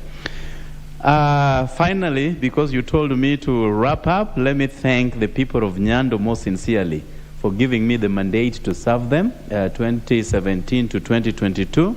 And I'm sure that they are giving me a second mandate to come back to champion their ideals 2022 to 2027, Honorable Speaker. I want to thank and wish everybody in this House great success. Those who are moving to the next ladder, such as my friend Honorable Abu Swamad, I wish you well. Honorable Speaker, I know you very well, Uncle, and I have visited Luanda constituency. And if word goes around that you are around Luanda, the whole center comes to a standstill because of their love for you, Honorable Speaker. 3 months ago, I visited your constituency with the Prime Minister, Right Honorable Raila Amolo Odinga, and we landed at a school where you picked us up and took us to the venue where you had prepared an event. Honorable Speaker, I was humbled that you firstly prayed for us. You know, politicians and prayers are usually invariables. But you prayed for us, and it came from your heart as I listened pensively to those prayers. And those same prayers that you prayed for the Prime Minister, to yourself, to me, and those who are in attendance, are the ones that have pushed us to where we are today. You're aware that the numbers have started changing, and the Prime Minister is now way ahead of the pack, courtesy of those same prayers that you offered, Honorable Speaker. And we know that we will continue beseeching our Father in heaven to provide to us all that we need so that we can serve our people better. And I thank you, Honorable Speaker, for the opportunity. You are still in my prayers, the Honorable Member for Nyando, that the people of Nyando will hear your prayer and your cry, and that the work you have done for them will speak for you. And I am confident that you will find your way back here. Just as the river Nyando really flows into Lake Victoria, you will surely flow back into this house. I pray for you. Before I call upon the Honorable Abdul Samad to reply, I wish to recognize the presence in the visitors gallery, the following, the public gallery, the following students from Kimbo Githurai Primary School, Ruiru constituency, Kiambu County, who have come to observe the proceedings of the House. I wish them God's blessings, and I wish them success in their studies, and I wish them life and a better tomorrow in this country, and that some of them will find their way surely on this floor to debate the issues and of Kenyans in the future, surely, as we are doing today. The Honorable Abdul Samad. The Honorable Abdul Samad, I am sure this report and the things that I've listened to here in regard to this special report, I'm sure they are just the tip of the iceberg in regard to this Turkana wind power project and the whole Loyangalani line debacle. I think, from what I've heard, it surprises me that a country such as ours and the kind of poverty that strangles us, that we have produced power in enormity, that we did not have the plan to use, and it just went to waste in the billions of shillings. It is a tragedy, surely. It is terrible. And the people who have done this, surely, they must someday in this country we must find a way to punish these people.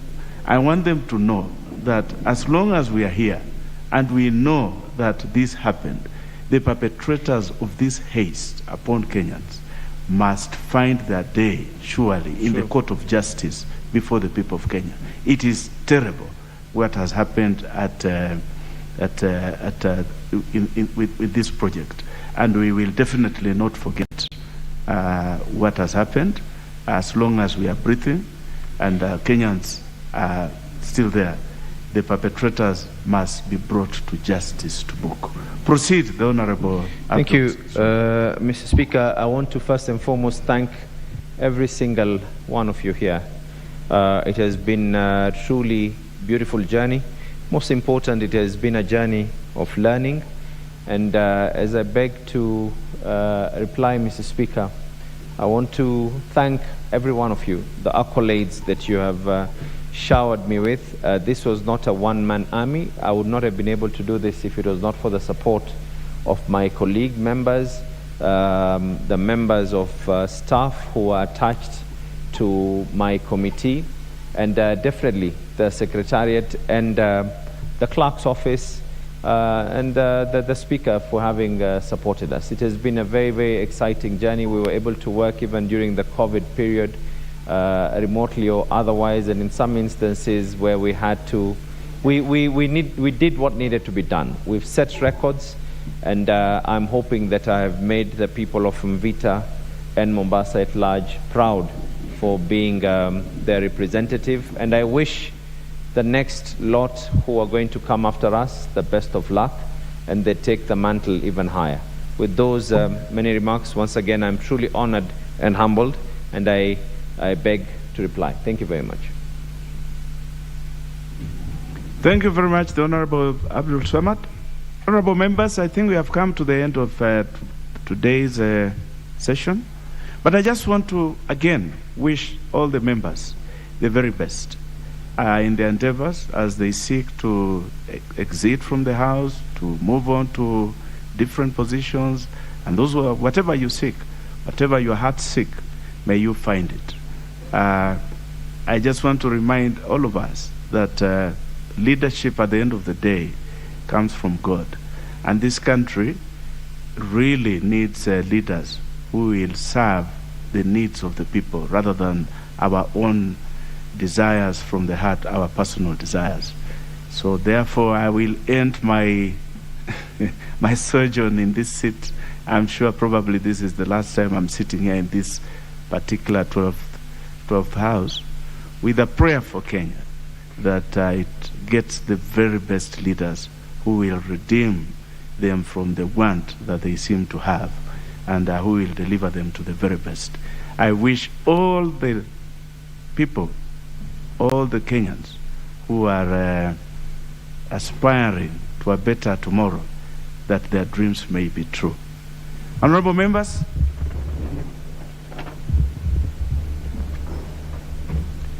the time being 1 p.m., this House stands adjourned until today, Thursday, the 9th of June 2022 at 2:30 p.m.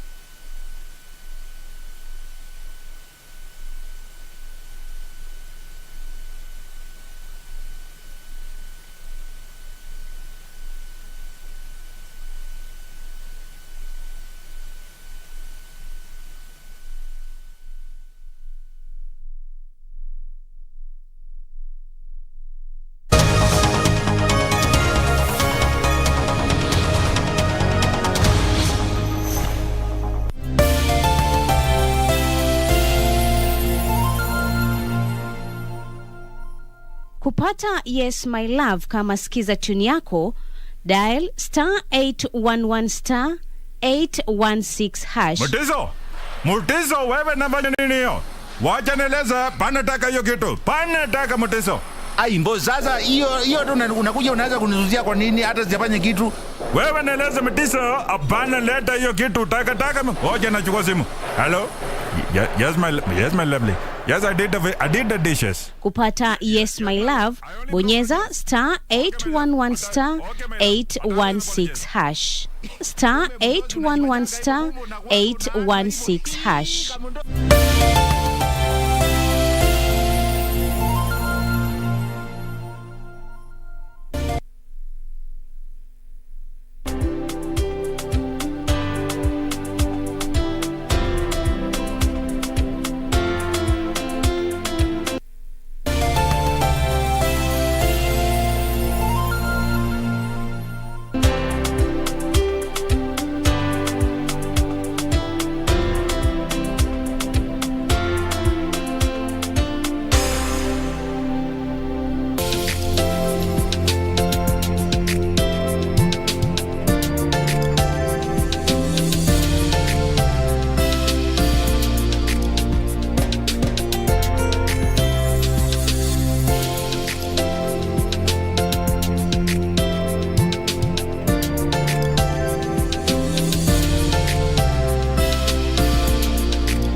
The National Youth Service will hold its pass-out graduation ceremony this Friday, 10th of June 2022. His Excellency President Uhuru Kenyatta will be the guest of honor during the pass-out parade to be held at NYS Training College in Gilgil, Nakuru County. Follow the proceedings live on KBC Channel 1 this Friday from 9 a.m. NYS, go on, be great.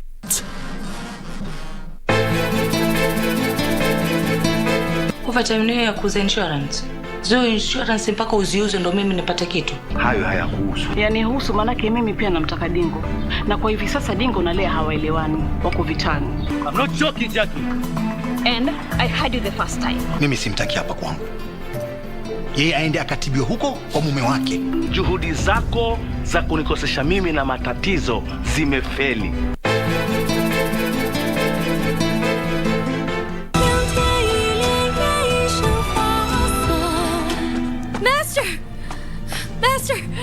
Master! Zeno, when will my master finally wake up? What? You weren't hoping that you could be the king, right? I'd never. Really? I'm not going anywhere. I'll stay here with my master. You're right. I killed her. I did it with my own bare hands. I took her by the throat just like this. And I choked that.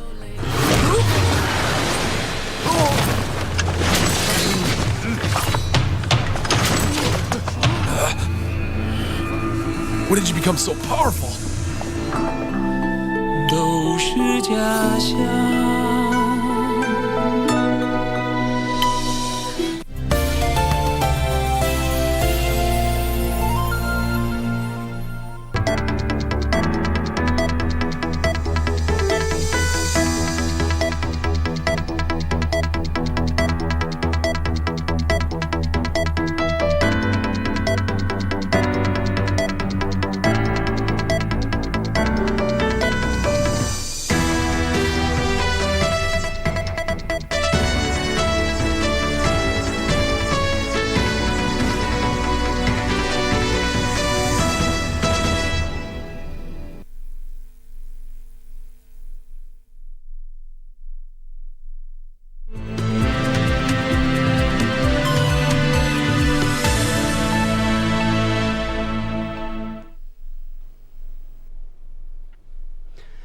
9th day of June 2022. Good afternoon and welcome. This is KBC Lunchtime News. Thank you so much for making time. We have a comprehensive bulletin lined up for you.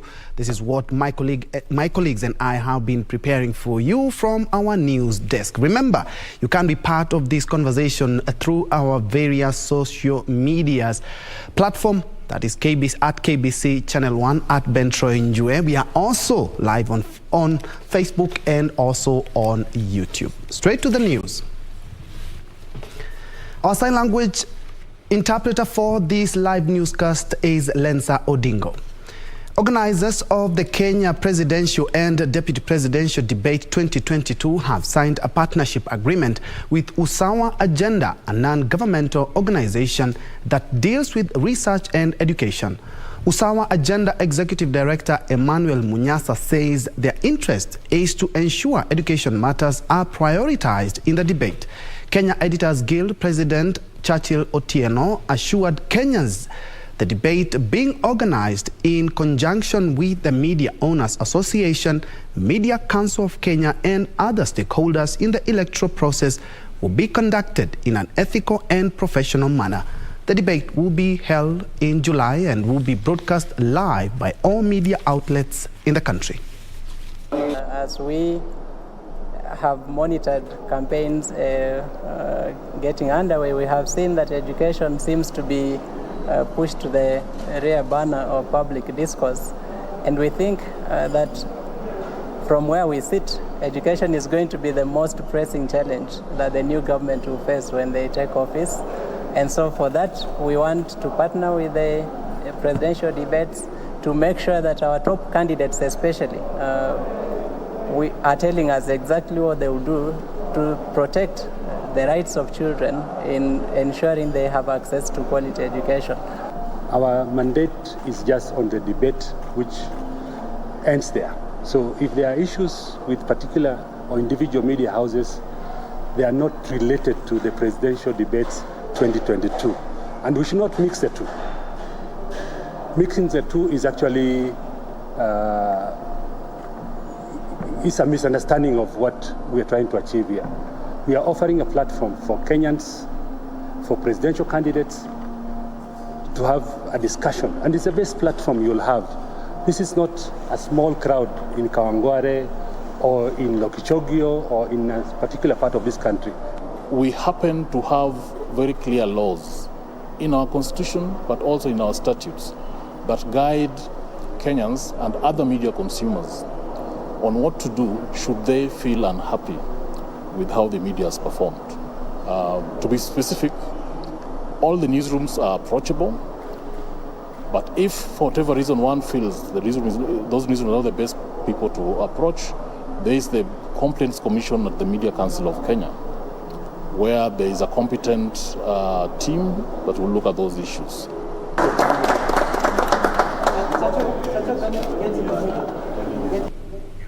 KBC County ODM gubernatorial candidate Simba Arati has pledged to sustain efforts to secure a win for Raila Odinga in the August polls. Arati was speaking during the unveiling of the Azimio la Umoja One Kenya Alliance Nyanza chapter board, where he cautioned their political opponents against any malicious plot to frustrate Raila Odinga's tour of the region slated for next week. The ODM gubernatorial candidate Simba Arati is warning politicians against plans to frustrate campaigns for Raila Odinga in the region. Speaking during the unveiling of the Azimio la Umoja One Kenya Alliance Nyanza chapter board, Arati pledged to sustain efforts to secure a win for Raila Odinga in the August polls. We are pleased to unveil the KBC County Azimio board and to commission the board to deliver on mandate of 1. Coordinating the activities of Azimio on the county. The prime function includes the forthcoming visit to our county by our two excellencies, the President of the Republic of Kenya, Mheshimiwa Uhuru Kenyatta, and His Excellency the fifth President Raila Amolo Odinga next week. Popularizing, mobilizing, and securing the landslide victory for the fifth President. Kirinyaga Governor Anne Waiguru has called for support of small-scale traders involved in selling second-hand clothes, insisting that it is a dignified business. Mimi shati nimevaa ni mtumba. Hii longi nimevaa ni mtumba. Na nilifanya campaign siku 60 kuhakikisha nainua wale ambao wanauza nguo zao za mtumba, kwa sababu sisi katika chama cha UDA tunasema wera newe wera ke. Elsewhere, the recently appointed MA cluster leaders from Narok and Kajiado counties have vowed to solidify the MA-speaking communities in favor of Azimio la Umoja One Kenya Alliance presidential candidate Raila Odinga in the August 9th polls.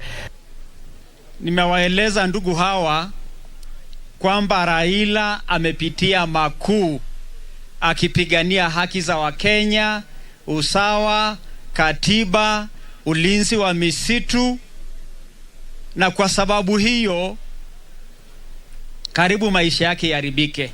Nimeambia Wamasai wote Kenya nzima ya kwamba the only person mwenye ataweza kutusaidia sisi na asaidia hawa vijana wote ni Raila Amolo Odinga. Hakuna mtu mwingine. Tukasema pia kama jamii ya Masai na kama jamii ya Narok, sisi tunaendelea kusimama na Azimio. Tunaendelea kusimama na Rais Uhuru Kenyatta. Tunaendelea kusimama na Raila Odinga. The leaders who spoke at Naikara in Narok West constituency described Raila as the only hope for the community. For Lunchtime News, I'm Safin Achieng Oma. And still on matters touching on polls, Kajiado County Governor Joseph Ole Lenku, who is seeking another term on an ODM party ticket, has warned his opponent against engaging in politics of division. Lenku says voters must be left to decide on who they want as their leaders. The gubernatorial race in Kajiado County has gained pace, with aspirants taking their charm offensive to different parts of the vast county.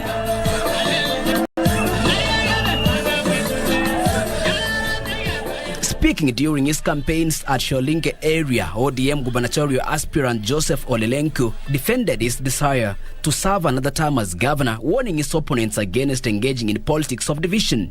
Siasa ya kugawa watu ndio kabila yako ikichagua tumekatana nayo. Na ndio juzi nilimwambia Manje, people will not fight for you to get leadership. Utaenda ukikauka. Speaking at a separate rally in Kimana, his political opponent Dr. David Olinkedianya insisted that he is best suited to fill the gubernatorial position. 32 projects, miaka 4 na nusu. Ya kwanza ya daktari Ngedienya. Hiyo inakuambia nini? Inakuambia kwamba ukiwa na uongozi mzuri wa governor pale na upate MCA mzuri kama Said, miradi hii ingekuwa maradufu. Andukiro for Lunchtime News. Now, as the campaigns for the August 9th general election continues to gain momentum, former State House Controller Waita Nzioka, who is currently eyeing the Machakos gubernatorial position, has urged those vying for different political seats to exercise tolerance and peace during the electioneering period. Nzioka will be seeking the seat on a Chama cha Uzalendo party ticket. Speaking at Kilimani in Masinga sub-county in Machakos County, where he offered the region the county assembly speaker's post if elected, Waita said Kenya must not experience the violence that was witnessed in the post-2007-2008 general election. Wacha tupige siasa za sera na maendeleo, na siasa ya matusi tuache nyuma, kwa sababu hatutaki kuhatarisha maisha ya wananchi wakipigania siasa na wakileta taharuki na vita katikati ya wananchi. On national politics, Nzioka thanked Wiper Democratic Movement leader Stephen Kalonzo Musyoka for choosing to support Azimio la Umoja One Kenya Alliance presidential flag bearer Raila Odinga come 9th August. Akaomba na akaelekezwa njia inayofaa, na hiyo njia ndio tulikuwa tumemwambia hapo mwanzoni, lakini ni vizuri aliconfirm yeye mwenyewe ya kwamba serikali ambayo inakuja ni serikali ya Raila Odinga, na yeye amekubali kuingia ndani na kutusaidia kutafuta hiyo serikali. He urged Machakos voters to look beyond political affiliations of their preferred candidates and elect leaders based on their agenda and capabilities. Tunaambia wananchi Azimio iko na vyama 26 na wachague viongozi ambao wanatoka katika hiyo muungano wa Azimio, na haijalishi chama yenyewe, lakini watafute viongozi ambao watawafanyia kazi. From Machakos, we head to the coastal city of Mombasa, where Deputy Governor William Kingi was on Tuesday evening forced to surrender one of the cars assigned to him after over 20 inspectorate officers stormed his house in Utange. The car was picked up by the officers while he was away on Tuesday afternoon at around 3 p.m.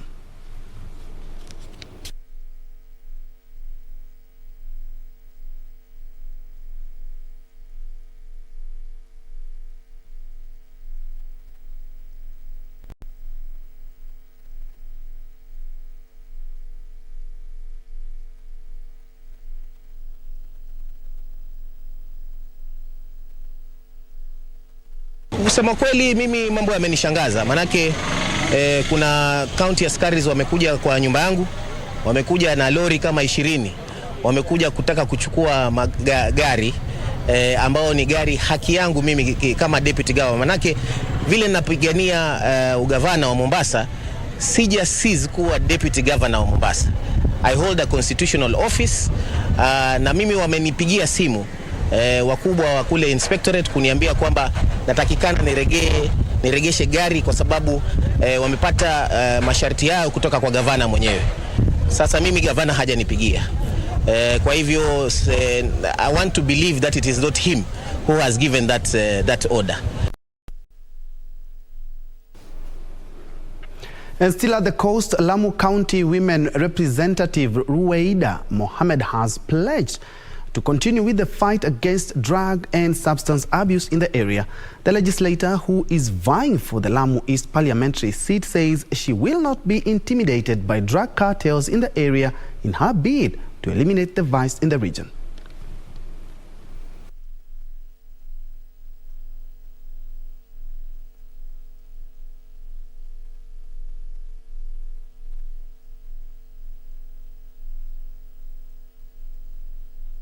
Kule kwengine kumeoza, kumeharibika. Nikasema mihadhara yake haifai kutumika, ile cocaine zile kutumia madawa ya kulevya. Basi mimi nikawa ni mbaya. Uadui mwingi umenifuata. Usijuti kwa sababu ilikuwa majukumu mmenipa, lazima niseme. Ilikuwa nafanya kazi yangu. Nataka kuweka miundo msingi. Sahihi ilikuwa sina pesa ya education wala ya security, si yangu. Hata nitakufanya mpaka nende kaombe kwa wafadhili, ilikuwa sina. Lakini mkinipa nafasi ya CDF nitakuwa na mfuko wa kuweka miundo msingi. Moving on, Western Regional Commissioner Isaiah Nakoru has alluded the Kazi Mtaani program for uplifting the lives of thousands of youth in the county. Speaking during the launch, when she launched, the third phase of the program in Busia County, Nakoru said the government is committed to the creation of employment opportunities. Regional Commissioner Isaiah Nakoru urged successful applicants to ensure they remain committed to the tasks assigned and maintain cleanliness. Tungetaka vijana pia na kina mama na hata wale watu walemavu ambao wanaweza kufanya kazi ili waweze kuwa na kitu ambacho wanaweza kutumia. Tunajua hali ya gharama ya maisha iko juu. Kwa hivyo serikali imesema ni lazima sasa tuone vile tutasaidia watu wetu. Residents in Busia say the Kazi Mtaani program has transformed the lives of many Kenyans. However, they urge the government to employ a section of youths from the project to make it continuous. Ile ombi nilikuwa nataka kuomba isiwe kwamba hii kazi mtaani inakuja tu mara moja, mbili ama tatu.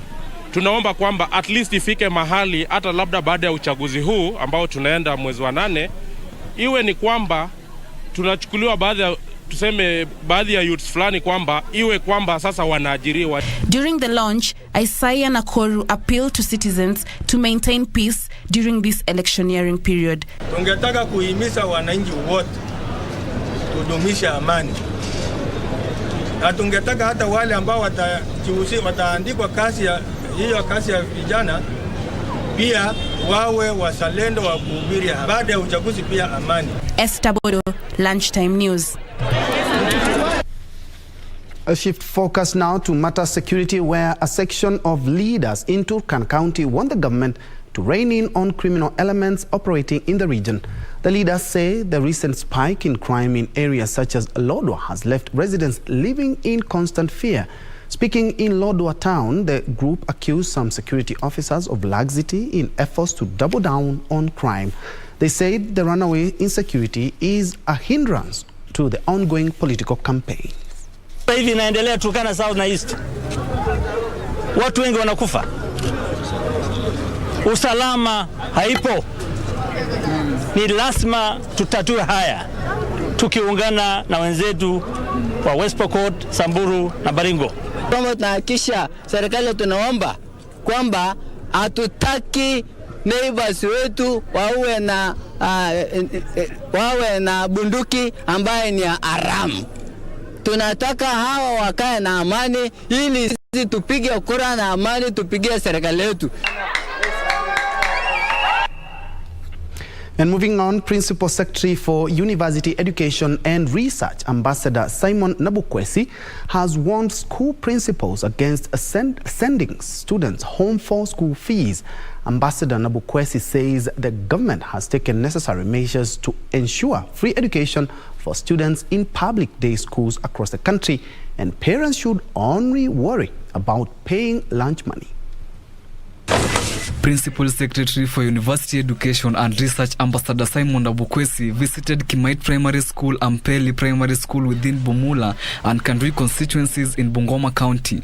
Hakuna mtoto analipa pesa katika day secondary school isipokuwa lunch money, na mtoto anaweza kusoma bila lunch, na kama mzazi ana uwezo akampa lunch, kuna ule uwezekano. Kwa hivyo mtoto yeyote asifukuzwe kutoka kwa shule kwa sababu ya kukosa pesa za lunch. The PS urged students wishing to join local universities to follow the instructions provided by the Kenya Universities and Colleges Central Placement Service Board. Many people want to apply to universities in Nairobi. And for universities in Nairobi, the cluster points are higher than universities on the countryside. Why? Because there is a mentality that a university is one which is in Nairobi. These others are perhaps lesser universities, which is a fallacy, which is a mistake.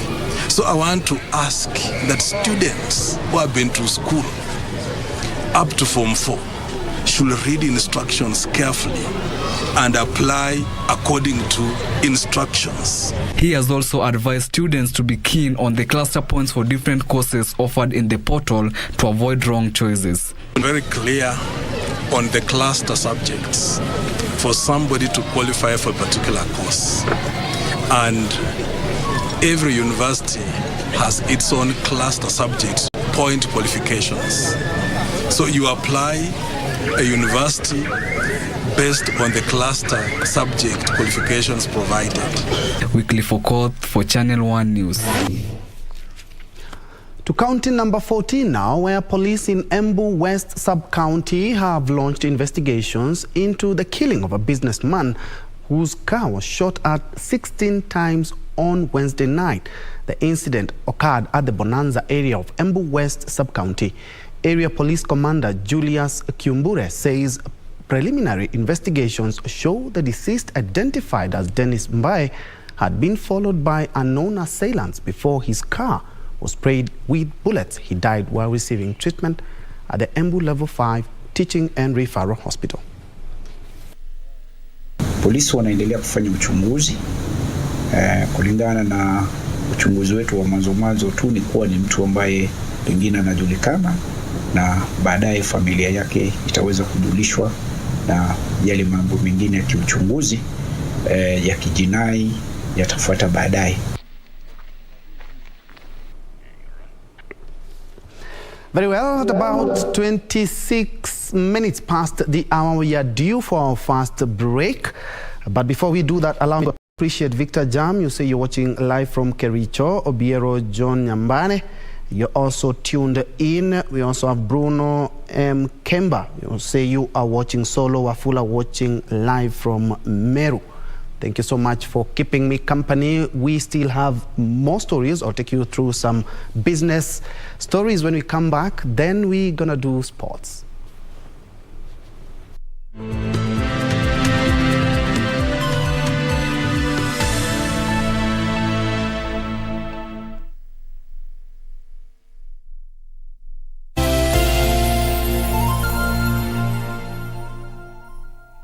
Jumamosi hii tarehe 11 mwezi Juni, barabara zote zinaelekea katika tamasha ya Mwatu Night hapo Nedland Inn huko Malili Konza. Kutana na watangazaji shupavu wa Mwatu FM kama vile Virginia Mwikali, Patrick Musango, David Ngugo na Eric Makau. Msanii mashuhuri Kana Niko atakuja kuwatumbuiza.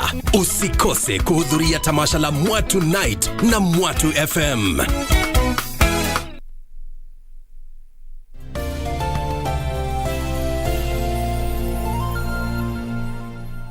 Kisii County is majorly known for its bananas and has been thriving on soapstone.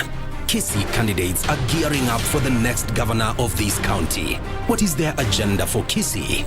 Don't miss the Kisii County gubernatorial debate from Kisii University this Thursday on the 9th of June exclusively on KBC Channel 1 from 9:50 p.m.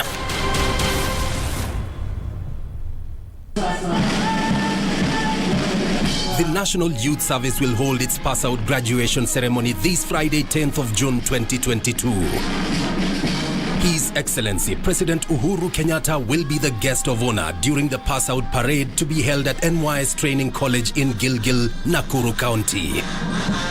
Follow the proceedings live on KBC Channel 1 this Friday from 9 a.m.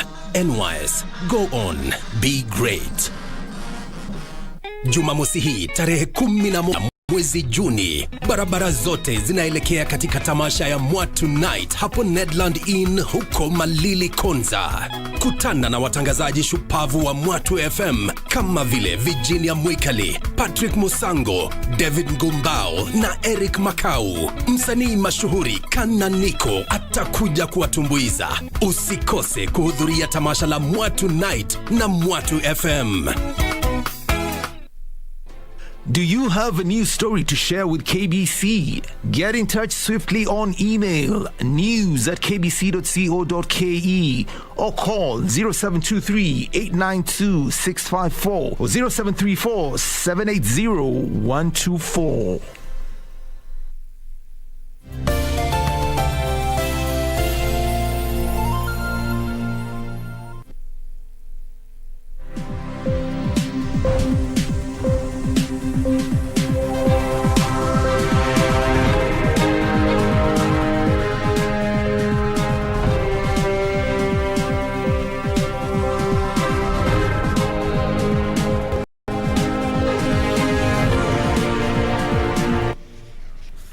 Welcome back and thanks for keeping it KBC. Let's move on. Water and Energy Solution Supplier is calling on the government to draft policies that promote development and provision of affordable food production techniques and irrigation technology.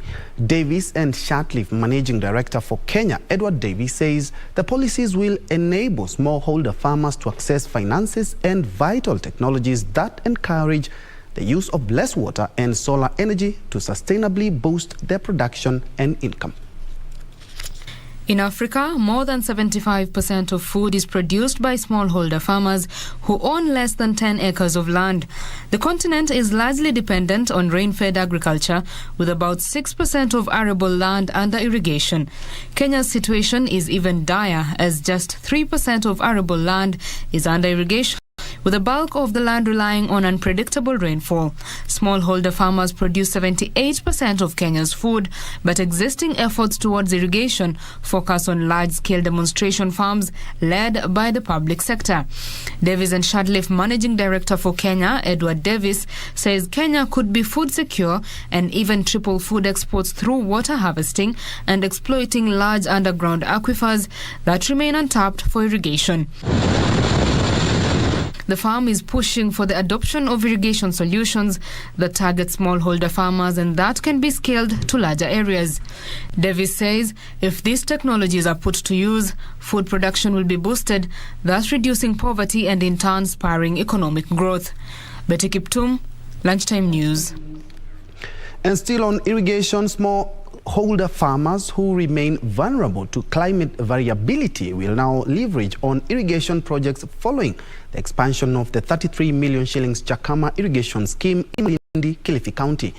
Coast Development Authority Managing Director Dr. Mohamed Kainan says the parastatal has developed demonstration plots at the 220-acre Chakama irrigation scheme to teach farmers how to engage in agribusiness activities. The government is banking on small-scale irrigation projects and promoting the use of updated farming techniques for smallholder farming and pastoral communities to increase agricultural productivity. The Coast Development Authority set up 220-acre Chakama irrigation scheme that is solar-powered to boost food production and upgrade living standards of the residents in the arid area.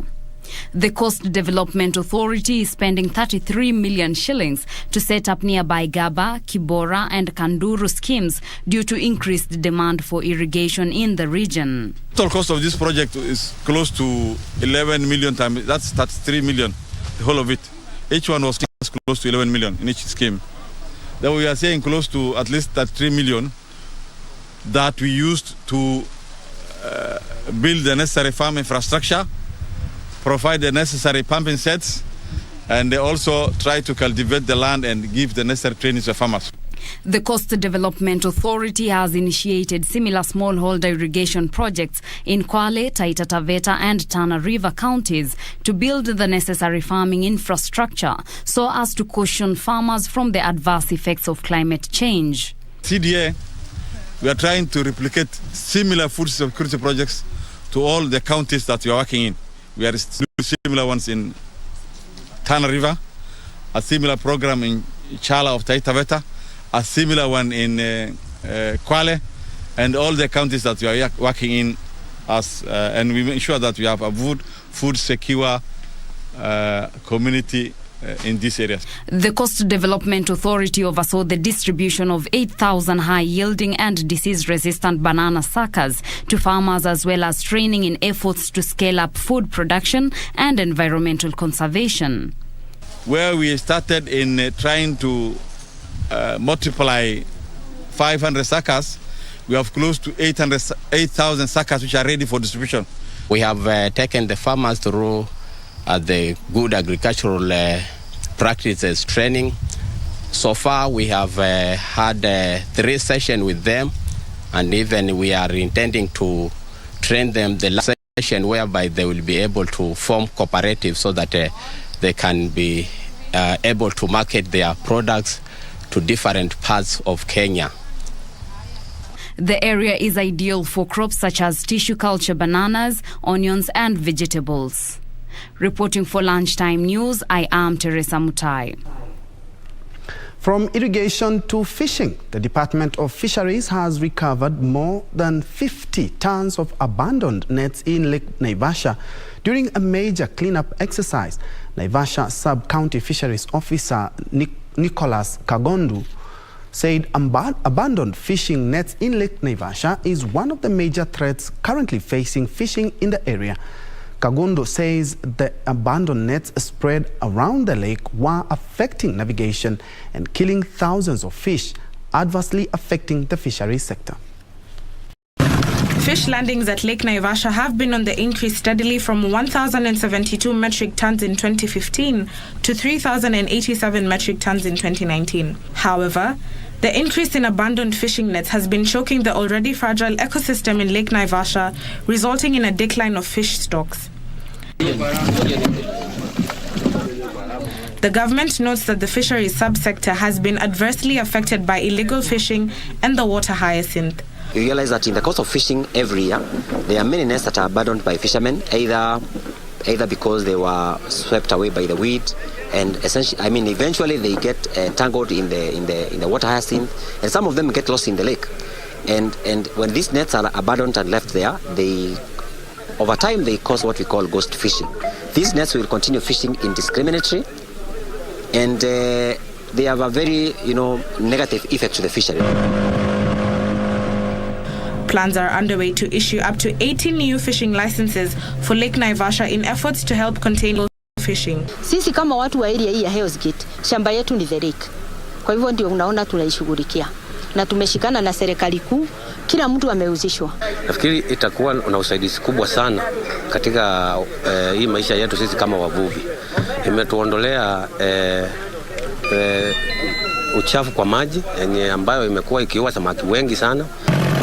He says the government was keen to change the narrative around Lake Naivasha by making it more habitable and resourceful. Mnavyoona nyuma yangu kuna boat zaidi ya 100 na kitu, na hiyo taka ndio inawekwa kwa ile lori. Kusudi ya kuweka ni kwamba tutaipeleka pale kwa fisheries, kesho tuchome. So nafikiria kwa hayo machache ni just a general clean up. Tunataka tubadilishe narrative ya Lake Naivasha. Ndusamo Kami for Lunchtime News. Moving on, the Kiambu County Government, in conjunction with the Ministry of Lands and Physical Planning and the National Land Commission, has begun issuance of title deeds to residents living in informal settlements within the county. The exercise, which will be rolled out in phases, aims to disburse over 50,000 title deeds. Speaking at Umoja slums in Thika sub-county while issuing 70 title deeds, Kiambu Governor James Nyoro said the titling exercise is aimed at improving the living condition of residents and strengthening the tenure of their land. Tumekuwa na program ya kupeana titles kwa settlements. So informal settlements tumeanza hapa Umoja, tutaenda Kiang'ombe, na surveying inafanywa Kiang'ombe, inafanywa Kiandutu, imekamilika huko Misri, na zote titles zitakuwa tayari. Some of the informal settlements set to benefit from the program that is being implemented under the Kenya Informal Settlements Improvement Program KISIP include Umoja, Kiandutu, Madgarau, Rashahi, Kanjero, Kiang'ombe, Kiambiru,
includes 38 channels compared to 26 in Nilesat 201.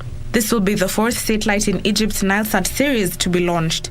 Finally, Tunisia and Britain signed a memorandum of understanding on British technical and financial support for the development of renewable energies in Tunisia. Tunisia has set up a program that aims to produce up to 35% of domestic needs from renewable energies during the period of 2022 to 2025. The MOU is an opportunity to take advantage of the British expertise in this field, as the United Kingdom now wants to be the largest foreign investor in the energy sector in Tunisia.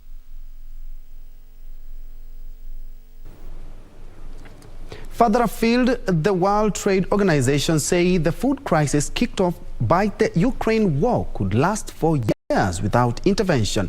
World Trade Organization Director General Ngozi Okonjo-Iweala says African countries could be hit hard by wheat and fertilizer shortages. Millions of tons of grains are sitting in warehouses in Ukraine, ports unable to be exported due to the war. Here are the details of this and other stories from across the globe. Ukraine is a major global exporter of wheat, contributing to 9% of the global market. It also accounts for a massive 42% chunk of global sunflower oil market and 16% of the world's maize. Because of gridlock due to a Russian blockade of Black Sea ports and Russian and Ukrainian mines along the coast, between 20 and 25 million tons of wheat are stuck in the Ukraine while global grain prices spiral upwards. The WTO says wheat prices had risen 59% compared with last year. Sunflower oil was up 30%, while maize was 23% higher. The United Nations is leading efforts to try to establish a grain corridor with a Turkish naval escort for tankers leaving Odessa and other Ukrainian ports. Meanwhile, U.S. renewable energy developers have delayed several battery projects meant to store electrical power on the grid, scuttling plans to replace fossil fuels with wind and solar energy. At least a dozen storage projects meant to support growing renewable energy supplies have been postponed as labor and transport bottlenecks, soaring mineral prices, and competition from the electric vehicle industry crimp supply. Energy storage makes up 3% of U.S. operating clean energy capacity and has been growing rapidly. Installations soared 170% in the first quarter to 750, roughly enough capacity to power 144,000 homes. Finally, New Zealand has unveiled a plan to tax sheep and cattle burps in a bid to tackle one of the country's biggest source of greenhouse gases. The tax would make it the first nation to charge farmers for the methane emissions from the animals they keep. Under the proposal, farmers will have to pay for their gas emission from the year 2025. The plan also includes incentives for farmers to reduce emissions through feed additives, while planting trees on farms to offset emissions. Last month, New Zealand Finance Minister committed $1.9 billion for initiatives to tackle climate change, which would be funded by an emission trading system that taxed polluters. More than 100 countries, including New Zealand, have also signed up for the initiative. Terry Jenga, Lunchtime News. Elsewhere, Kenya's education transition rate has been hailed as a model of success during the just concluded Education World Education Forum in London.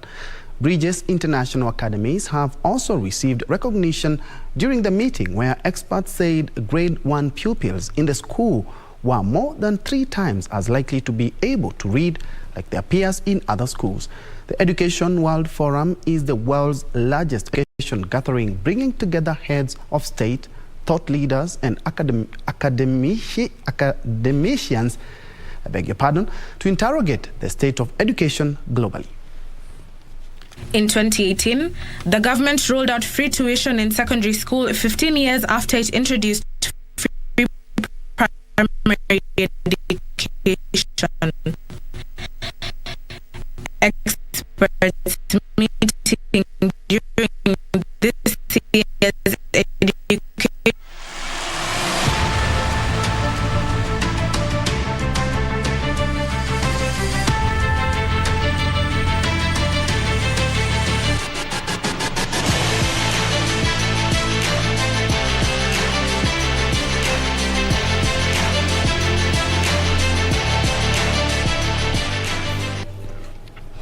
We do apologize for that technical hitch in that education story, but away from that, let's now do sports. We start with the Safaricom Golf Tour, where it heads to Kitale, Trans Nzoia County this weekend for its 10th leg at the Par 73 Kitale Golf Course. The event has attracted a field of over 170 golfers from Nandi Bears, Kakamega, Kisumu, Eldoret, and Kericho golf clubs, with the senior tournament scheduled for Saturday and juniors on Sunday. Some of the key lady golfers from Nandi Bears drawn in the Saturday tournament are Lydia Jebichi, the overall winner of the 4th leg of Nyanza, and Faith Chemutai, a previous winner in the women's longest drive category. Last week, Kericho Golf Course played the host to the 9th leg of the golf tour. The Safaricom Golf Tour has so far been to 9 locations across the country.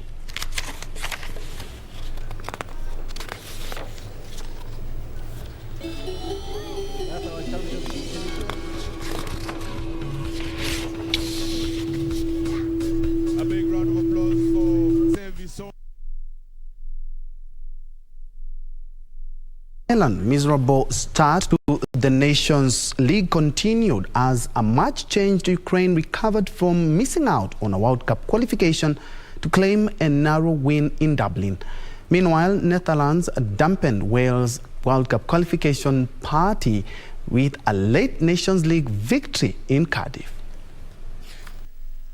Ukraine managed to secure a narrow 1-0 win against Republic of Ireland after missing out on their World Cup qualification match against Wales last Sunday. Ukraine grouped in impressive fashion with substitute Victor Sinkavo's fortuitous free kick, condemning the host to a second defeat in 5 days after Saturday's shock defeat in Armenia. And Duffy organising that Irish back line. It's in by Shagankov. It's a lovely ball in. Too good for Ireland. He's only just come on at half-time, Viktor Shagankov. The results extends Republic of Ireland's win less run in the competition to 12 games. Meanwhile, Netherlands had secured the top slot of Group A to 4 in the Nations League by securing a 2-1 win against Wales last night. Netherlands opened the scoring after 5 minutes of the second half, which was later equalized by Rhys Norrington-Davies to make it 1-1, but 100 seconds later, Burnley's Wout Weghorst scored the second goal to silence the Welsh crowd. Is long. Inside, he feeds Malacia, who's taking up a slightly more advanced role down that left-hand side from wing-back in the early stages. Schouten, Koopmeiners, 1-0 to the Netherlands. Turn Koopmeiners squeezing it through for his first international goal. Wales remain bottom of the